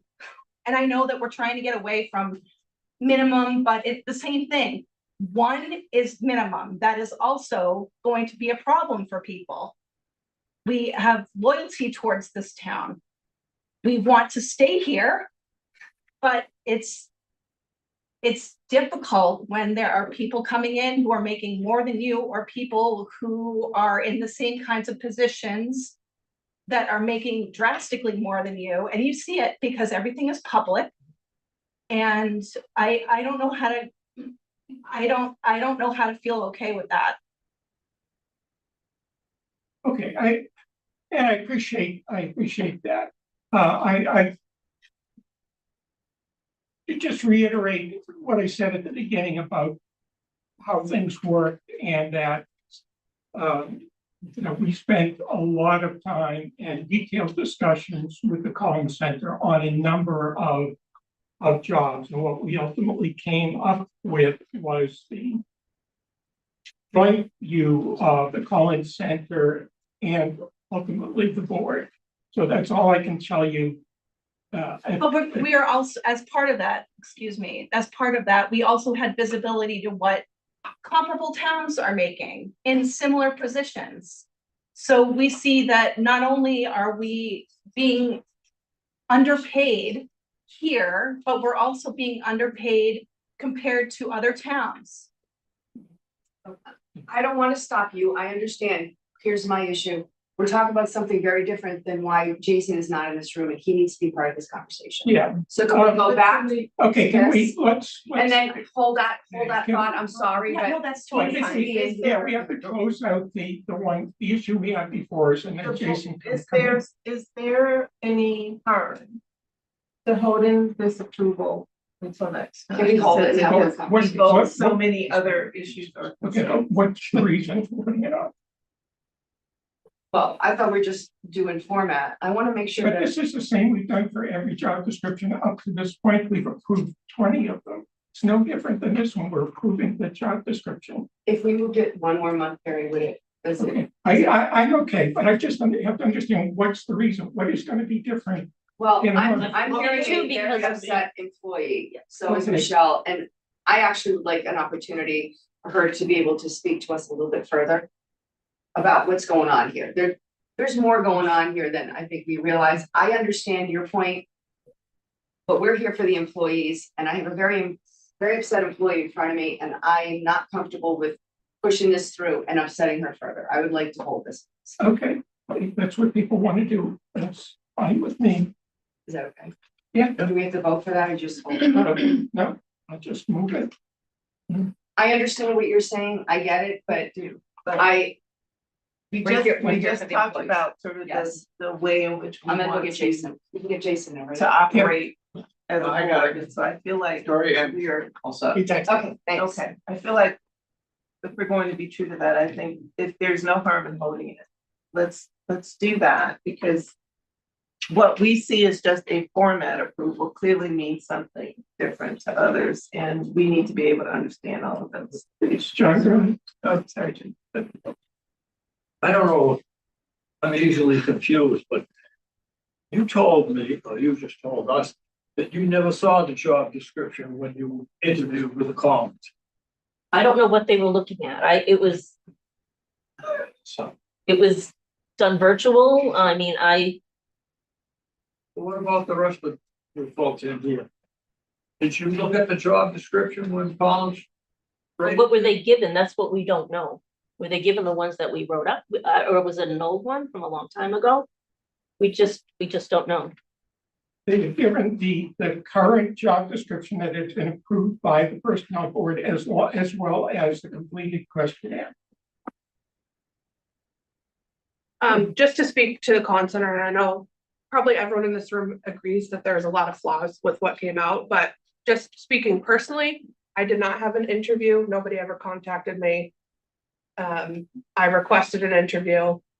So, I mean, and I'm just saying that as a general overview, I don't have a problem with where I am right now, but there's obviously flaws because they didn't include me. Well, the way we're looking at job descriptions now, and there was job descriptions in place when the Collins Center did all these interviews. But in essence, what you're telling me is that the job descriptions that we're looking at now were different. But you say you never saw a job description. No, I never saw what they were looking at. I mean, this addendum is completely different than, yeah, the job description itself. The basic job description, I mean, which is the same for 1 and 2, business admin 1 and 2, but the addendum, We held this, we should hold it now. Yeah. And go on to the next thing. Barbara, we're gonna hold you to next month. thank you. Yeah, Thank you. okay, we're moving on to. I just want him back in. Yeah. No. I saw him peek at There he comes. We hear you. We're gonna hold it and we'll Thank you. revisit it. Okay, We missed you. welcome back. Okay. Moving on to new business, job descriptions. Bill, Hi, welcome again. good to see everyone again. As you know, since we last met, there's been some minor modifications we made to the job description. We changed the title from junior civil engineer to civil engineer 1. We did go before the Board of Selectmen and they voted to support it, the job description. And I understand that there's been some discussion about scoring the job description. The salary survey that Vanessa had provided me showed quite a range. At the low end was around 80,000. At the high end, it was about 125,000. I wanted to focus on getting someone at the lower end, at least to start. So in my mind, I'm not looking at your scoring procedure. And I know sometimes, and from what I'm hearing back here, sometimes you take a scoring procedure while it's well intended to try and streamline process. You have different categories, whether it's, an equipment operator or a town clerk position. Trying to shoehorn that all into one uniform grading system. Sometimes things fall through the cracks when that happens. So my conversation with Vanessa recently was pertaining to that. I guess the position scored as an A5, and there was some discrepancy between the people looking at the scoring of the position. So if it were an A5, that would actually put that salary range even lower than what the salary survey indicated.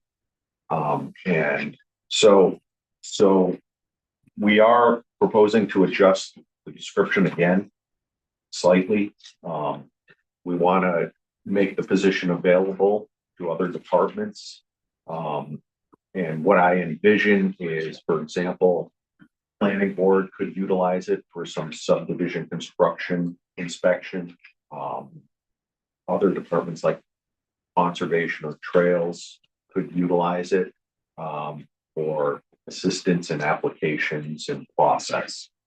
So I think there are opportunities to expand the job description a little to include some of that. Additionally, in terms of requirements, position requirements, we had structured this so that we could have someone with an associate's degree come in, or an equivalent of 3 to 5 years experience. And we're happy to adjust that to a bachelor's degree. So that would help us with that scoring. And additionally, I think in terms of policy, I would expect that the person in this role would consult through me, policy modifications or directions. If he's observing things in the field where we could make improvements, I would add some language in the description to that effect. So those are really the three edits that I'm suggesting we make. Not there yet, but Okay, thank you. And certainly we were cognizant of the fact that where we were coming out was not going to be consistent with what you might need in terms of getting someone, we're somewhat constrained and we have to make sure that a comparable job is in a comparable grade. So we did end up at a job grade 5. I think with the changes you're suggesting, it will be pretty easy. We'll go through the process, but I would expect we would get to a 6 with the changes you make. And I anticipate we'll work with your schedule, but we'll get together as quickly as you need to get the new job description or revised job description approved by select board, and then we'll take it up as soon as we need to in order to get to the warrant. Jason, did you want to? I mean, yeah, having participated in the scoring process, I obviously hadn't scored it when I made these comments last meeting, but I stand by my comments I made last meeting. I strongly believe you should have a civil engineer 1 and a civil engineer 2. I think you should keep civil engineer exactly how you submitted it. And if we accept the grade of 5 for that, and then I think you should take the changes you're proposing, put that into civil engineer 2. And I think we should have 2 options. You're obviously hiring 1 person, right? But I don't want to limit your pool. If we make this bachelor's and all of a sudden someone comes along with an associate's, we've now given scoring and potential different classification when, you've got 2 different things. So I would strongly advocate that we have 2 job descriptions. You take these changes, make them, but change the number from 1 to 2. Like Gary said, I fully expect it will be a classification higher than a 5 if the board accepts the 5 that was presented in the original job description. And then that also allows for career progression. You find someone that has less professional experience, maybe a lower degree, but is working on that second part of their journey. It allows them to advance in their role without having to, the only other role they could take in the town would be your role. Which is obviously a huge leap from where this job description is. I'm just trying to give you flexibility. So if you're amenable to that, obviously the appointing authority is the select board would have to be amenable to that too. But given, I don't want to speak for them, but given the support they have for the job itself, from what I've heard, I think they want to do anything to get it filled and filled the right way. So that's what I can offer from a personal board perspective. I appreciate that. Okay, so maybe the way to proceed is just take this off the agenda and you'll come back to us with another job description, which will benefit us. Excuse me. I just wanted to know, Bill and I talked this through. We're ready to jump right into this today. But just keep in mind that the select board is due to sign the warrant on February 27th. So we would have to ask for another meeting of this board, fairly quickly. Okay, so you want to approve the revised job description with your changes now? Not the revised. Okay. No, we don't have that ready for you in your packet today. I just wanted to know it's a tight time frame and turnaround to do this. Yeah, and we'll work with you. We'll make ourselves available to the extent we can. So I appreciate it. if we go with this process, we've already approved engineer 1, right? In the select board have, and we've graded it. So I think today, if Bill's amenable to coming up with a second job description, engineer 2, then I think we should get engineer 1 done today. Okay, yes, I was gonna follow up with that because this board hasn't voted to add it to Schedule A yet. Yeah. So. But so let's be clear then. So you are interested in following the route that Jason has mentioned. I I don't know that it fits what I have in mind. I'm happy to do that. I'm concerned about the timing. That's my only concern, Jason. It is, I'm not sure why we don't just simply make the changes, but continue to keep it at one. Even with the additional educational, most of the educational, I don't want to say requirements, because usually they're preferred. Which gives you the latitude if somebody comes in and does not have, you'd like them to have a bachelor's, but it's not a requirement, it's preferred. So, and we've done that, I think, a lot in trying to back down that requirement, because you get to a certain point and education becomes less of an issue and experience becomes more important. So I don't know, and again, this board has not wanted to go forward. You didn't want to do anything with this position until you knew there was funding. Right? So now you're doing this job description, but now you're talking about doing a second job description when we know there isn't a second position. And I think that there's going to be time to give Bill the ability to figure out how he wants to do this and how he wants to grow this, rather than just quickly putting in a civil engineer too. So it's not a consistent path with how this board has done even this one. So I'm not sure that you want to just jump in and rush this one. Rush adding a second one. So are you suggesting just to leave the job description as it is, Mark? I'm Associated- suggesting that some of the changes that I think that have been talked about in terms of making sure the grade is a 6, instead of a 5. Simply because, again, I think it'd also be detrimental if you're going to hire somebody in the range that that Bill is estimating to do that, and that's at the top of the grade. 15 steps, we're going to hire somebody at step 14. There's no growth opportunities, and after 1 year, you're basically just going to be on COLA. Welcome to Southborough, right? So I'm not sure that's the right approach either. So I do think that, if it's a difference between a 5 and a 6, if there are changes that can be made to the job description and the grading comes out a 6, that gives some latitude and some room to be able to hire in the range that he's looking to hire at, which also then gives the person some growth potential. So I mean, yeah, I guess I agree with Mark, and I think we're only talking about one more personnel board meeting. So that even regardless of how we do it. We can try and schedule a joint meeting with the select board, and so we can do it all at one time. Yeah, I mean, well.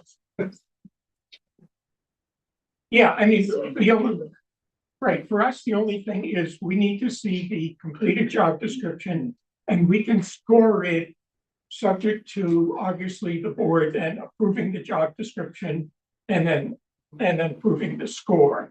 So, yeah, I mean, it's one quick meeting. I'll have that this week. Yeah. That's not a Yeah. big deal. So then it's just when is the select board going to deal with it? We will sort that out today. Okay, because I don't want to deal with it until select board is done it. But would you be amenable to a joint meeting if we can pull that off? It would be Zoom. We get virtual, yeah. Yeah, I mean, it depends on the availability of the board. You have to have a quorum for that. Yeah. Yes. We need, Depends on when. yeah, that's right. All right, so we'll be in touch. I will just say, not to belabor the point, I'm concerned with the backwards process we're taking on this, though, which is why I suggested the path that I was proposing. I realize and appreciate Bill's concerns about that, but in full disclosure, I was on the higher end of the scoring scale here too, and I think we're now using market data to then say, where does it fit in our class? Like that's dangerous. And I appreciate, and I agree with the market. I have no reason to believe the market data is incorrect, but it's backwards. So we're using scoring. And now because we don't like where the scoring came out, we're changing it. And then what if the person doesn't meet those qualifications, but is a perfect fit? Like for what Bill, I just think we're potentially setting a bad precedent as much as I want to get this done. And I firmly believe it. That's why I'm like really struggling, because I believe in the need. I believe in the job description as written. I believe in it as done, and I realized we haven't hired an engineer in a while, right? And I don't know, Bill, the last time you hired an engineer in like your prior municipality, but a lot has changed, right? And this would be one of my populations I mentioned in the earlier prolonged discussion of that market's a tough market probably in general, and municipalities don't fit in that bucket. I just think I'm just weary of how we're getting to our results as opposed to, you know, I don't have, the only solution I have is what I already suggested. I understand Bill's reservations, but I think just given some of the other discussions we've had, I struggle there, but I also agree with the point, if we're gonna hire at step 14, and then they're gonna be step 15 and max out. So I would say if we go down this route and the job description gets revised, gets accepted, and it ends up at a 6, and then the person doesn't meet the preferred qualifications that we scored it on, there needs to be an expectation that they're gonna be in the low end of that range. Like if Mark then brings request to That's approve the, above that's the midpoint, latitude, right? right? So just to set the parameters here, right? We can't then hire at the top end of a 6, but yet not even meet the qualifications of the job description.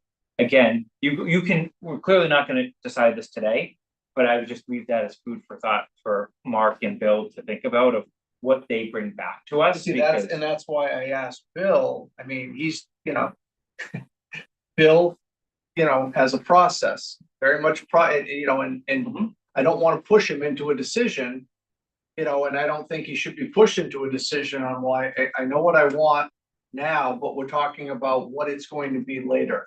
And yeah, he hasn't gotten there yet, so I want to give him that space to do that. but we're gonna have a process to evolve over time, right? So just, I mean, you're the personnel director, right? We want to give Bill the flexibility.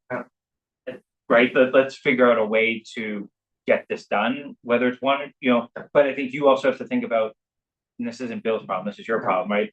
The ramifications of getting to this answer Well, this way versus and I the don't, way we I did. don't, so my understanding is the grading was, you know, 5, 5, 6, right? So there was some things that, you know, that it puts it close, it could go one way or the other. I agree with that. Let the changes be made and take the description, and I'm not looking at a predetermined conclusion. I'm simply saying, if this grading then comes out that way, okay, you know, and if it doesn't, it doesn't. I mean, my view of this is that Bill is withdrawing his request for approval of this job description. And he's going to come back to us with another job description, which we will then go through our usual process and approve it and classify it. That's what our role is, and that's what we'll do. So that's how I see it. All right, is there anything else on this? So the minutes will reflect that the job description for civil engineer 1 has been withdrawn. Thank you. Okay, last order of business, we have 4 job descriptions from YFS to approve. Any comments or any comments from the board? I just wanted to know, by accident, there was an extra copy of one of the job descriptions in the packet. I didn't want that to be confusing. It's the same job description, but it's duplicated. And I should mention the last 2, 6, and 7, we'll be doing those at the next meeting.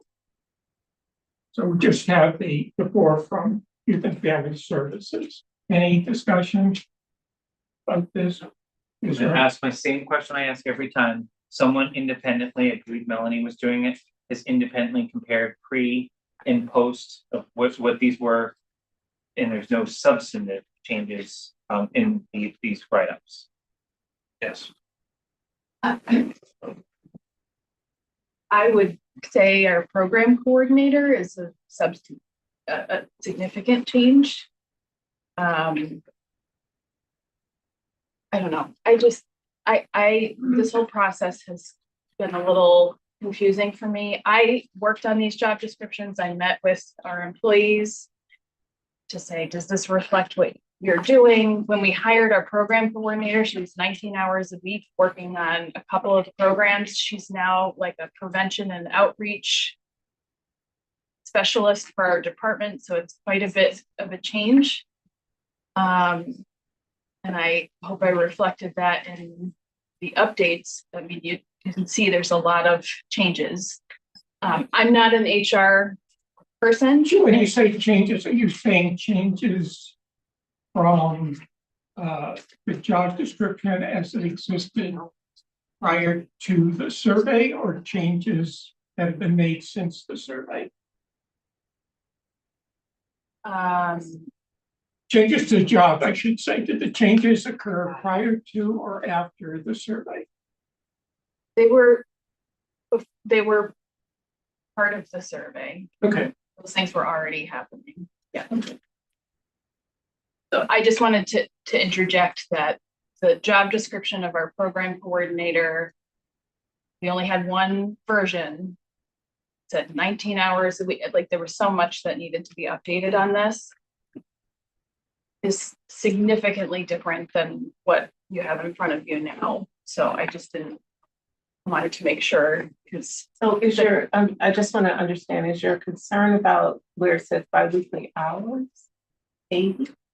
Or is it about actual content in the it description? was a question about, is there any substantial difference between the original job description and this one? And the comment was, or the answer was no, but I just wanted to say that there's quite a bit different. So the difference that you're referring to is around the essential functions of the job? Okay. Perhaps it doesn't matter. I guess the only other thing I wanted to say was that I'm not an HR employee. I worked on this, taking lots of job descriptions from other departments and from other communities. The members of my board are also not HR professionals, so they looked at it and said, sure, it looks great. We know that you put a lot of work into this, but I had assumed that this was going to come before the personnel board for some feedback on content. If you're happy with it, that's great. But It's just the program coordinator that you think has, well, there were a few changes to minor changes. Like, for example, my job description doesn't say I have to have a license to practice mental health counseling. So I added that, same with our assistant director. So those were some minor things that I added, but our program coordinator has changed dramatically since she was hired. but I think Barry asked the question, if you're wrong. When Collins Center did their work last year, those would have been articulated on the survey or not? Like, for example, Yes. use your Yes, license. but I just don't know how well fleshed out it was as this process of writing. And that's to my comment earlier about how this felt like this process of working thoroughly on the job description and having an opportunity to collect information from other communities and other departments would have been helpful in preparation for the salary study. I did not have that same opportunity before the salary study, but we did in whatever process we were able to reflect. Nothing has changed since the salary study. And I'm happy with the job description. I wrote it and I had feedback on it from employees and our board, but I just wondered if at some point there was going to be, you're talking about only approving the format, but is there, I think in that I'd love some particular guidance on instance, it writing was it. a approval of format, if I'm correct. In that particular instance. In what instance are we talking about? Earlier today, remember we were talking about the approval of the business, what role? Yes, the one we. That was about format. I think Okay. now are we now approving? Well, no, I mean, that one was the same as all the others. It's the same process as all the others. We don't, under the SAP, I know that you've already just approved format. We have to approve the job description. And to Jason's point, the question he asked, as long as we're being assured that what we're seeing in the job description before us matches what information came out of the salary survey, so the job description that went in and what was added during the process through the questionnaire and otherwise. As long as those are the same, then So this exercise was simply taking what was done and putting it into the format that was agreed upon by this board. right, That was the exercise, and I fully understand, and I know we've said this before, I've said it privately to some of you, that this should have been done either before the process, part of the process, whatever it was, because now all of a sudden we're revisiting the entire process again, which, you know, isn't gonna serve anything. So I really, again, that is what we're doing here. So you're getting everything that was done during the process and making sure that all of that is lined up in this new format that the board approved. That's what we're Right, doing. so I would recommend that we hold, based on the comments from Sarah, hold the program coordinator today. I have no objections to what's written in it, and then get this version that's in our packet, and then our next packet have the job description that was submitted to Collins Center, plus whatever the form they filled out, and then we should be able to match the two and just validate this and move along. Why don't you assign somebody to do that rather than taking up meeting time so that somebody, you know, it'd be easy to assign a board member This to was do just that. approved in December by her board. Have there been changes since December that you know? Okay, But so, like I said, my board looked at it and they went, you obviously put a lot of time into this and we trust that they're not HR professionals either. So, but as an HR professional, Yes, I'll tell yeah. you that. yes, I would love your feedback is my point, that I don't, I'm not in the business of writing job descriptions, so. I know how, I think I have a sense of how we got here. There are things we could have done differently. But if I sat down and looked at this job, and unless I had a conversation with you and the person doing the job, and was very clear about different aspects. So you say you do X, Y, Z, well, how often do you do that? Well, if you only do it once every 2 years, I don't know that that's a significant change to your essential function. So I would say, okay, that's sort of a miscellaneous task you have to do. And go through that process. I think what I'm trying to understand is the way in which we get from point A to point B. So if you're saying, I did the description, I think it's right, but I'm not really sure. Short of someone having a conversation with the person in this role and saying, tell me about your scope, how often, you know, do you need some additional skills to do this, or is this just part of your general office duties types of things? So I think I'm just trying to flesh through how we address some of these issues, which I don't know that me looking at it, maybe Jason would feel differently or somebody, but like me looking at it saying, yeah, I think this looks like a program coordinator, I think it doesn't. I think the people that are closest to the work are gonna have to involve. So maybe, Mark, that means you and Vanessa might have to spend a little bit of time reviewing it and making some I assessment. just want to be clear, I'm happy with what's written there. Okay. Our employee who does the work is happy with what's written Okay. there. Our board is happy because they trust So what are we that. doing? and So I'm Okay. commenting on this whole process that, are you really wanting? I'm a licensed mental health counselor. Are you really wanting me to be writing the job description and you're just saying, yeah, I just wondered if there was any. I don't know. This is why in 2019 it didn't get approved, because I don't write job descriptions. I came to the board then and they said, this is the most ridiculous job description. It's too many pages long. You need to go back and start from scratch.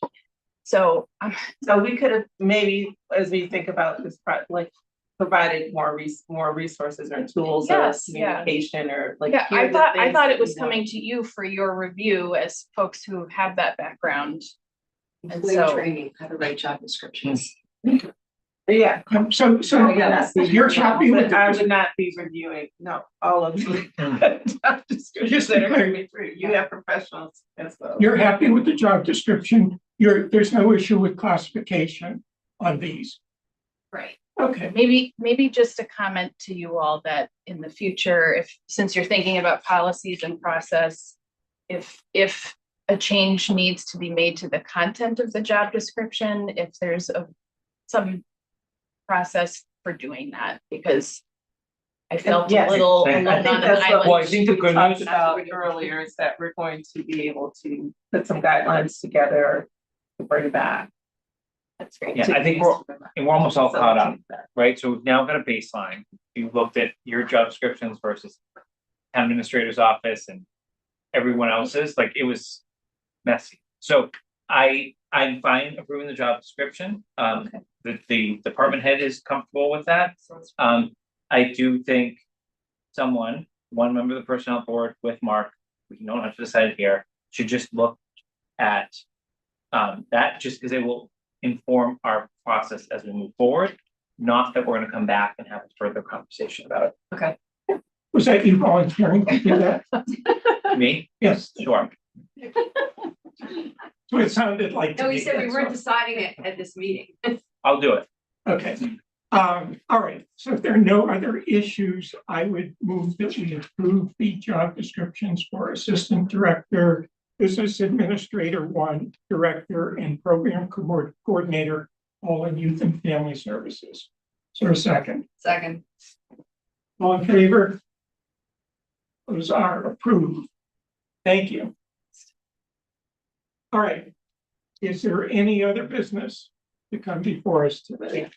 I believe we skipped over employee training. What we did, I was gonna ask that, but then I was Okay. afraid to ask it. sorry, I got caught Not to belabor the meeting. caught up in the moment. You should have been. So, I've already- Thank you for that. yeah. Thank you. Michelle and I continue to chat about employee training and, this is sort of a refined proposal. We talked, a bit about pulling out some things that we think are more, required training or customary. I hesitate to use the word mandatory, because that incurs, of course, costs of overtime for many of our departments. So, some of the things that are listed here, again, I struggle with this a lot because many of the topics we talk about every month, we can deliver for free, but it's actually been difficult to figure out, how to spend your money in your budget relative to training. The Alice training was one that the Chief Newell and I spoke about. We've had, obviously, as we talked about today, turnover in departments. I don't think we've done an active shooter training since before COVID. And this is a new building, of course, too. So that's something we would really like to do again. The chief described Sergeant Whalen and Sergeant Rock and Officer Fontana are all trained in that or near. Julia will finish her training, I believe, very shortly. That's something they're willing to do with our employees, and we would love to do that with people we know. I think that makes people more comfortable. The cost to that this is anticipated to pay their overtime rates to conduct this training.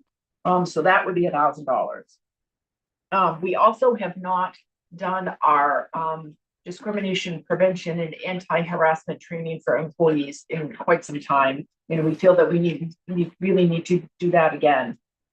This quote is for $2,800 for 2 sessions, and that would be conducted by our labor counsel, Kate Federoff. We've not had her do that training here before, but she does it for many of her municipal clients. So we would like to recommend doing that for $2,800. There are some other categories here. Again, just for discussion purposes, we still have the topic of succession planning with Julie Jacobson listed here. Board did, have some reservations about that, but just, for your information, that is still listed here. We wanted to do a OneDrive training and really get people used to how do we work with files in the cloud and sharing and permissions and being more efficient in that way. Again, we thought we would bring someone in and not pressure, Jay and Hassan, with their busy schedules to do that. But the Municipal Technology Committee wants to conduct that training. So again, there's an item that there would be no cost to. As you look a little bit further down, under skills-based, that was under skill-based learning. I've made another suggestion here. for $450 for one of the MMA groups, that supports women in local government roles and provides professional development, to help them advance their career in local government. That's a bit of a newer association under the MMA umbrella. But we would really like to have a little bit of funding, to encourage some of the women in our organization to attend some of those meetings. I will note, it is not restricted to women attending that, any municipal employee is welcome to attend those sessions, which are held 3 times per year. Under employee wellness, we've talked a lot about emotional intelligence and empathy. Don't know if Sarah, if she's gone. One of the speakers many of us saw earlier this year or last year, including Brian, at his net state conference, was Carrie Stack, who's presenting before a lot of the state associations now, about, she calls her talk power of the positive. And it focuses on self-care and wellness and emotional intelligence. Sarah has arranged for Carrie Stack to come and present on May 14th, with support of Friends of Youth and Family Services. Because you do have funding that you have not yet spent in your budget, we wanted to suggest the idea that would you be willing to help defray the cost of that event? It would be open, of course, to the public, and town employees. So that's where that conversation comes from. The other number 2 on this list, we are requesting $2,500 for Callie Ritter, who also covers emotional intelligence. She's presented to the town employees before. She's very bubbly and very cheerful with her content. She always gets wonderful reviews. She's affiliated with our insurance company. Her half-day fee is $2,500. What I've listed here is, sort of her emotional intelligence 101, but she also this year has added sessions in emotional intelligence as it relates to customer service, as well as difficult conversations. So that is our updated list for your consideration. Michelle, I know you've been involved in this. Would you like to? Sure. So the customary training to me is, we should do that. That's a question. I think when we talked last time, there was a lot of interest in employee wellness. And so I'm not sure if I like these topics very much, and I'm wondering if there are other topics to consider. So perhaps we decide on, or is your intent, because I don't have the timing, so is your intent about to ask for funds to support both or one? I think my preference would be the Callie Ritter topic. She's excellent in person. She's been here before. She gets very good reviews. The Carrie Stack event is going to take place regardless. If the board were willing to defray a bit of that cost, that would be very generous, but it will happen regardless. Okay, I like that. And I do think that based on some of the conversation today, we really want to consider one of the topics around organizational development in support of managers and supervisors, and helping them with whatever the skill building that needs to happen, but helping them, giving them some tools and resources to be able to do, to perform their job better, to make things easier. Other thoughts, comments? Completely agree with everything you've said. Can we are we trying to spend 10 or 15,000? Isn't that like from a budgetary, or was it, I'm just trying to, because we're taking the tuition, I just don't have this year's, I guess I could probably get it from. Yeah, I have it so written down. technically there's 7,500 in employee development, then we get the 5,000 that we can move. So just process wise, we should just submit a memo to the select board saying we want to do that and to follow their financial policy. So assuming we're working with 12.5, I'll double down on what Michelle said, get the ALICE training done, do the anti-harassment workshop. Those definitely just get them rolling.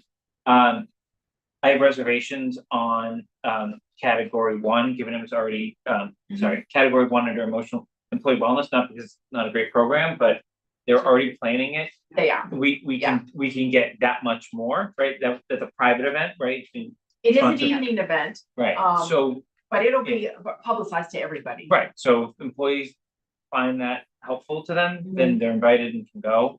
I don't know that we should supplement budget on that. I agree with where Michelle's going with the employee development in terms of the delegation, communication, supervise, whatever mix. So I don't think we have an option here in front of us. So I'd like to leave some behind. So by my math, we're at 8,300, I think. well, no, I'm at $38. I'm at 1,000 for Alice. Yeah. Oh, 28 for Kate Right. Federoff, so that's 3,800. And then I'm not there on the 2,500 for emotional intelligence. Not because I don't believe in it. I go back to the survey results that we had.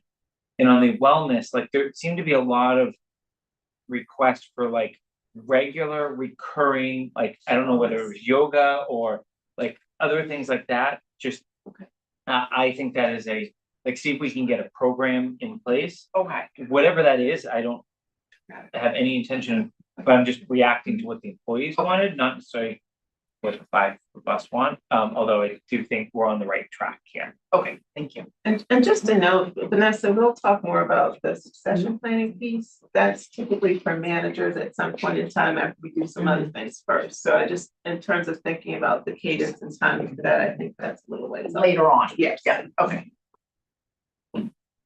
So we're gonna do organizational development. I think we can come back with a recommendation on that. At the March meeting, yeah. What we should be doing, and if there are opportunities for anything that's a combination of, there's free courses. Yes. For opportunities, and if there's something that has a cost, we need to come back with that. and what do people feel about the women leaving government?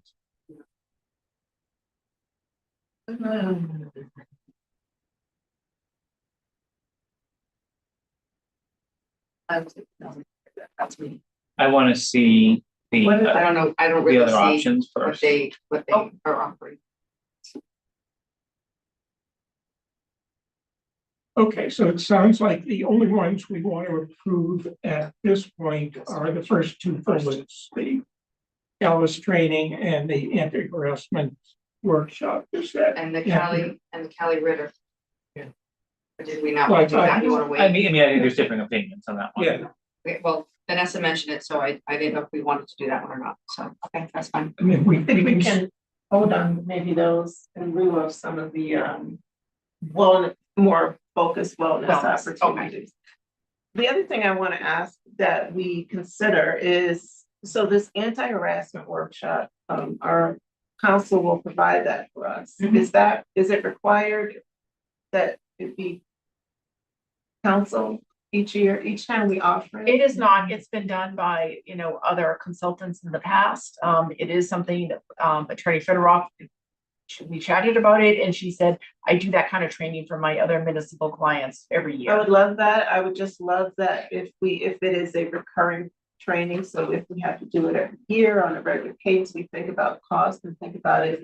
She can do it for us this time, and then sort of a trainer opportunity that someone within the town can then deliver that for us, so that we don't have to pay that every single time we need to deliver it. One, I'd like to guarantee, but Kate's a dynamic speaker, as She we've all is, seen, right? yeah. So, normally, I might have taken a different road in this, but if Kate is open to video recording it and having it available I'll on ask her that. not putting it out on, the Right, YouTube, for staff. but like you have it for someone new starts the day after the training. Part of onboarding. You can put it in your OneDrive and just require them to take it until you run your next one. I gotta imagine Maya and all your I like that, insurance yeah. would, as long as Kate's comfortable with it, which I imagine, well, this is a We'll check. dynamic area. Not too much changes, but it's maybe examples of how to deal with situations. Right, Do you need a motion, Barry? for the 38. yes, All right, so I will move that the personnel board support the Alice training and anti-harassment workshop as presented in the packet. Second. okay, all in favor? Opposed? Those are approved. And we will have further discussion at the next meeting. All right, did I leave anything else out? Nope. Thank you Sure. very much. No, I can't find my agenda, but I know where we are. All right, we're in the public comment section, but let's, I know, we had started a conversation with you, and Jason was not in the room, and I thought we thought he should be included in that, so, I don't know if you want to. I mean, I certainly want to be mindful of everybody's time. We've been here for quite a while, and if it makes more sense for me to have a conversation offline right now, it's entirely up to you, because I honestly wasn't prepared to talk about this today. Okay, I want to do what you feel most comfortable. If you'd like to meet with one or more of us individually. I mean, I can tell you that I am certainly not the only person who feels this way. That we went through this whole exercise with the Collins Center with a lot of hope, I think. There are clearly some people that I'm just learning today that didn't have an opportunity to talk to them as I did multiple times with them. And when I was hired, my job, I don't even think I was really shared a job description. So when I went through this whole exercise with the Collins Center, I actually reached out to Vanessa and I was like, hey, do you have a job description for me on file somewhere? And she sent me what they had for the administrative assistant, and I used that as a jumping off point. I spoke with Cindy, who is the person in my position at the police department. She shared her job description, and I was like, oh, this looks very similar to what I do, but it's not my job description. So when I spoke with the Collins Center, I spoke with former Chief Achilles. I had actually, before Collins Center came in, as part of an exercise between the two of us, was like, I need to know exactly what you do here. And I had pages of stuff that I did in that position that is not reflected in any kind of job description that existed before the Collins Center came in. So when I had conversations with Chief Achilles, I had multiple conversations with the Collins Center, one in person. There was a phone call between myself and somebody over there, and separately, the chief had his own conversation with them. And, you know, you go through this whole process. They come in here and they have a whole report that says you are really underpaid. And they suggest that you jump 2 grades, and then for whatever reason, I respect the decisions that this board makes. You decide that that's inappropriate. She shouldn't go up to, it doesn't look good, or whatever your decision, like whatever your choice was, and I respect it. But as part of that grade increase, my pay did not change. My job description changed. My, you know, I wasn't an administrative assistant, which I had been for a very long time. My job title changed, but nothing came with that.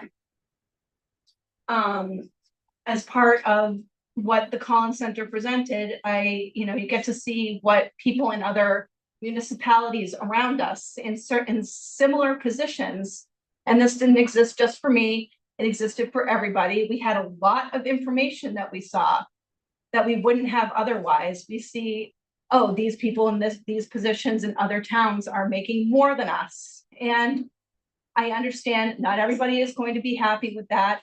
And I took this position not only for the money. There were other things that I wanted out of this job that I'm getting, because I love working for this town. I love working for the department. But at some point, you can't tell us that being at the minimum, even if it's, we've been here I will have been here for 9 years in March, and I'm still at minimum. And Chief Achilles tried multiple times over several years to increase my pay to what he thought was appropriate, without success. And I just don't know where to go from here, what conversations I have to have with who to make sure that myself, and I'm speaking for other people, can start to feel better about where they are in the step system, or in, there's a wide, right now, there's a huge range. I've been here for so long, it seems, and I'm still almost at minimum. It doesn't feel good as an employee to see that you're at minimum and you've been here for 9 years. And I guess that's all I'm prepared to say today. And I appreciate all that, and I appreciate how you feel, and I can understand certainly how you feel about it. It's a difficult process for all of us, as I said. I can't tell you how many hours I spent involved. I certainly didn't review every job description or every classification, but I was involved in discussions about any job description, any classification that there was any question about the placement of it. And we had long in our discussions, and where we came out was, I think, the consensus among those of us who Jason and I and the Collins Center particularly, we were the ones who were most involved in that. I don't know how much more I can say. I don't think we should say more of public comment, Yeah. but I would say I'm happy to talk anytime. And then I hope that the action we've taken earlier in this meeting, that we follow through on it like we said, and then that should hopefully once and for all answer how we go about this going forward, and then lead to hopefully a result that you and others are happy with. But I'm happy to talk, and I think we're on the right path. I appreciate everyone's speaking up, and I think we're all frustrated to an extent, but you can work through challenges and get to the right answer. It's just painful in municipal government sometimes and how long it takes. So stay with us, be patient, and I'm happy to talk. I don't recollect any fire chief coming here to reclassify you. I got reclassified as part of the Collins Center study. I got reclassified. I was a Yeah. You know, I appreciate you coming in, and we hear what you're saying, but I'm not sure going into the details of a case is appropriate for. I agree. And I'm not sure it was a discussion that he had with the personnel board. I know that he had, and I'm not aware of what it's said. He mentioned that he had many conversations with certain people over email. It may have been part of the budget season that he put in a certain, number for me and it didn't get approved or whatever it was. But I know that he tried many years to try to increase my pay without success. Let me, Right. No, there, cut it off. No. Okay. Thank you. Go ahead. I'm just gonna speak high level here. I appreciate the conversations that happened today. As an employee that went through that process, I did not think it was that great. I saw department heads giving feedback, that they were not happy, even back in 22, that they were not happy with the process. They thought it was sloppy. They wanted to be a part of it and they weren't. So when, as an employee like me, sees department heads coming to the board and the vote is against them, or they're shut down in their response, I do not feel empowered enough to speak to the board in public comment or one-on-one. So your votes do send a precedent. You worry about going the other way, but I feel like the precedent sent has left optics lead to feelings, which lead to morale, and it's not good. We want to be heard. And I don't feel like when it's spoken about that, it was fair and we did all the work that we could without getting feedback from the people who are here, spending 2.5 hours not working to try and get heard, doesn't feel good. We appreciate that. Would you say that it's a fair statement that the Collins Center might not have handled the questions that people had, that you as employees had when they were asked to relook at it? Yes, I feel like there's a lot of issues and that's one of them. Okay, thank you. Any other public comment? Next meeting is, It's March 13th, but we'll undoubtedly be meeting before that to do the DPW, I will be via Zoom. probably by Zoom. No, I will be on March 13th. That would be via Zoom. Excuse me. I need a link. Oh, for that meeting you'll be, okay. I'll be there, but I need a link. Is there a motion to adjourn? So. Second. All right. All in favor? Adjourn.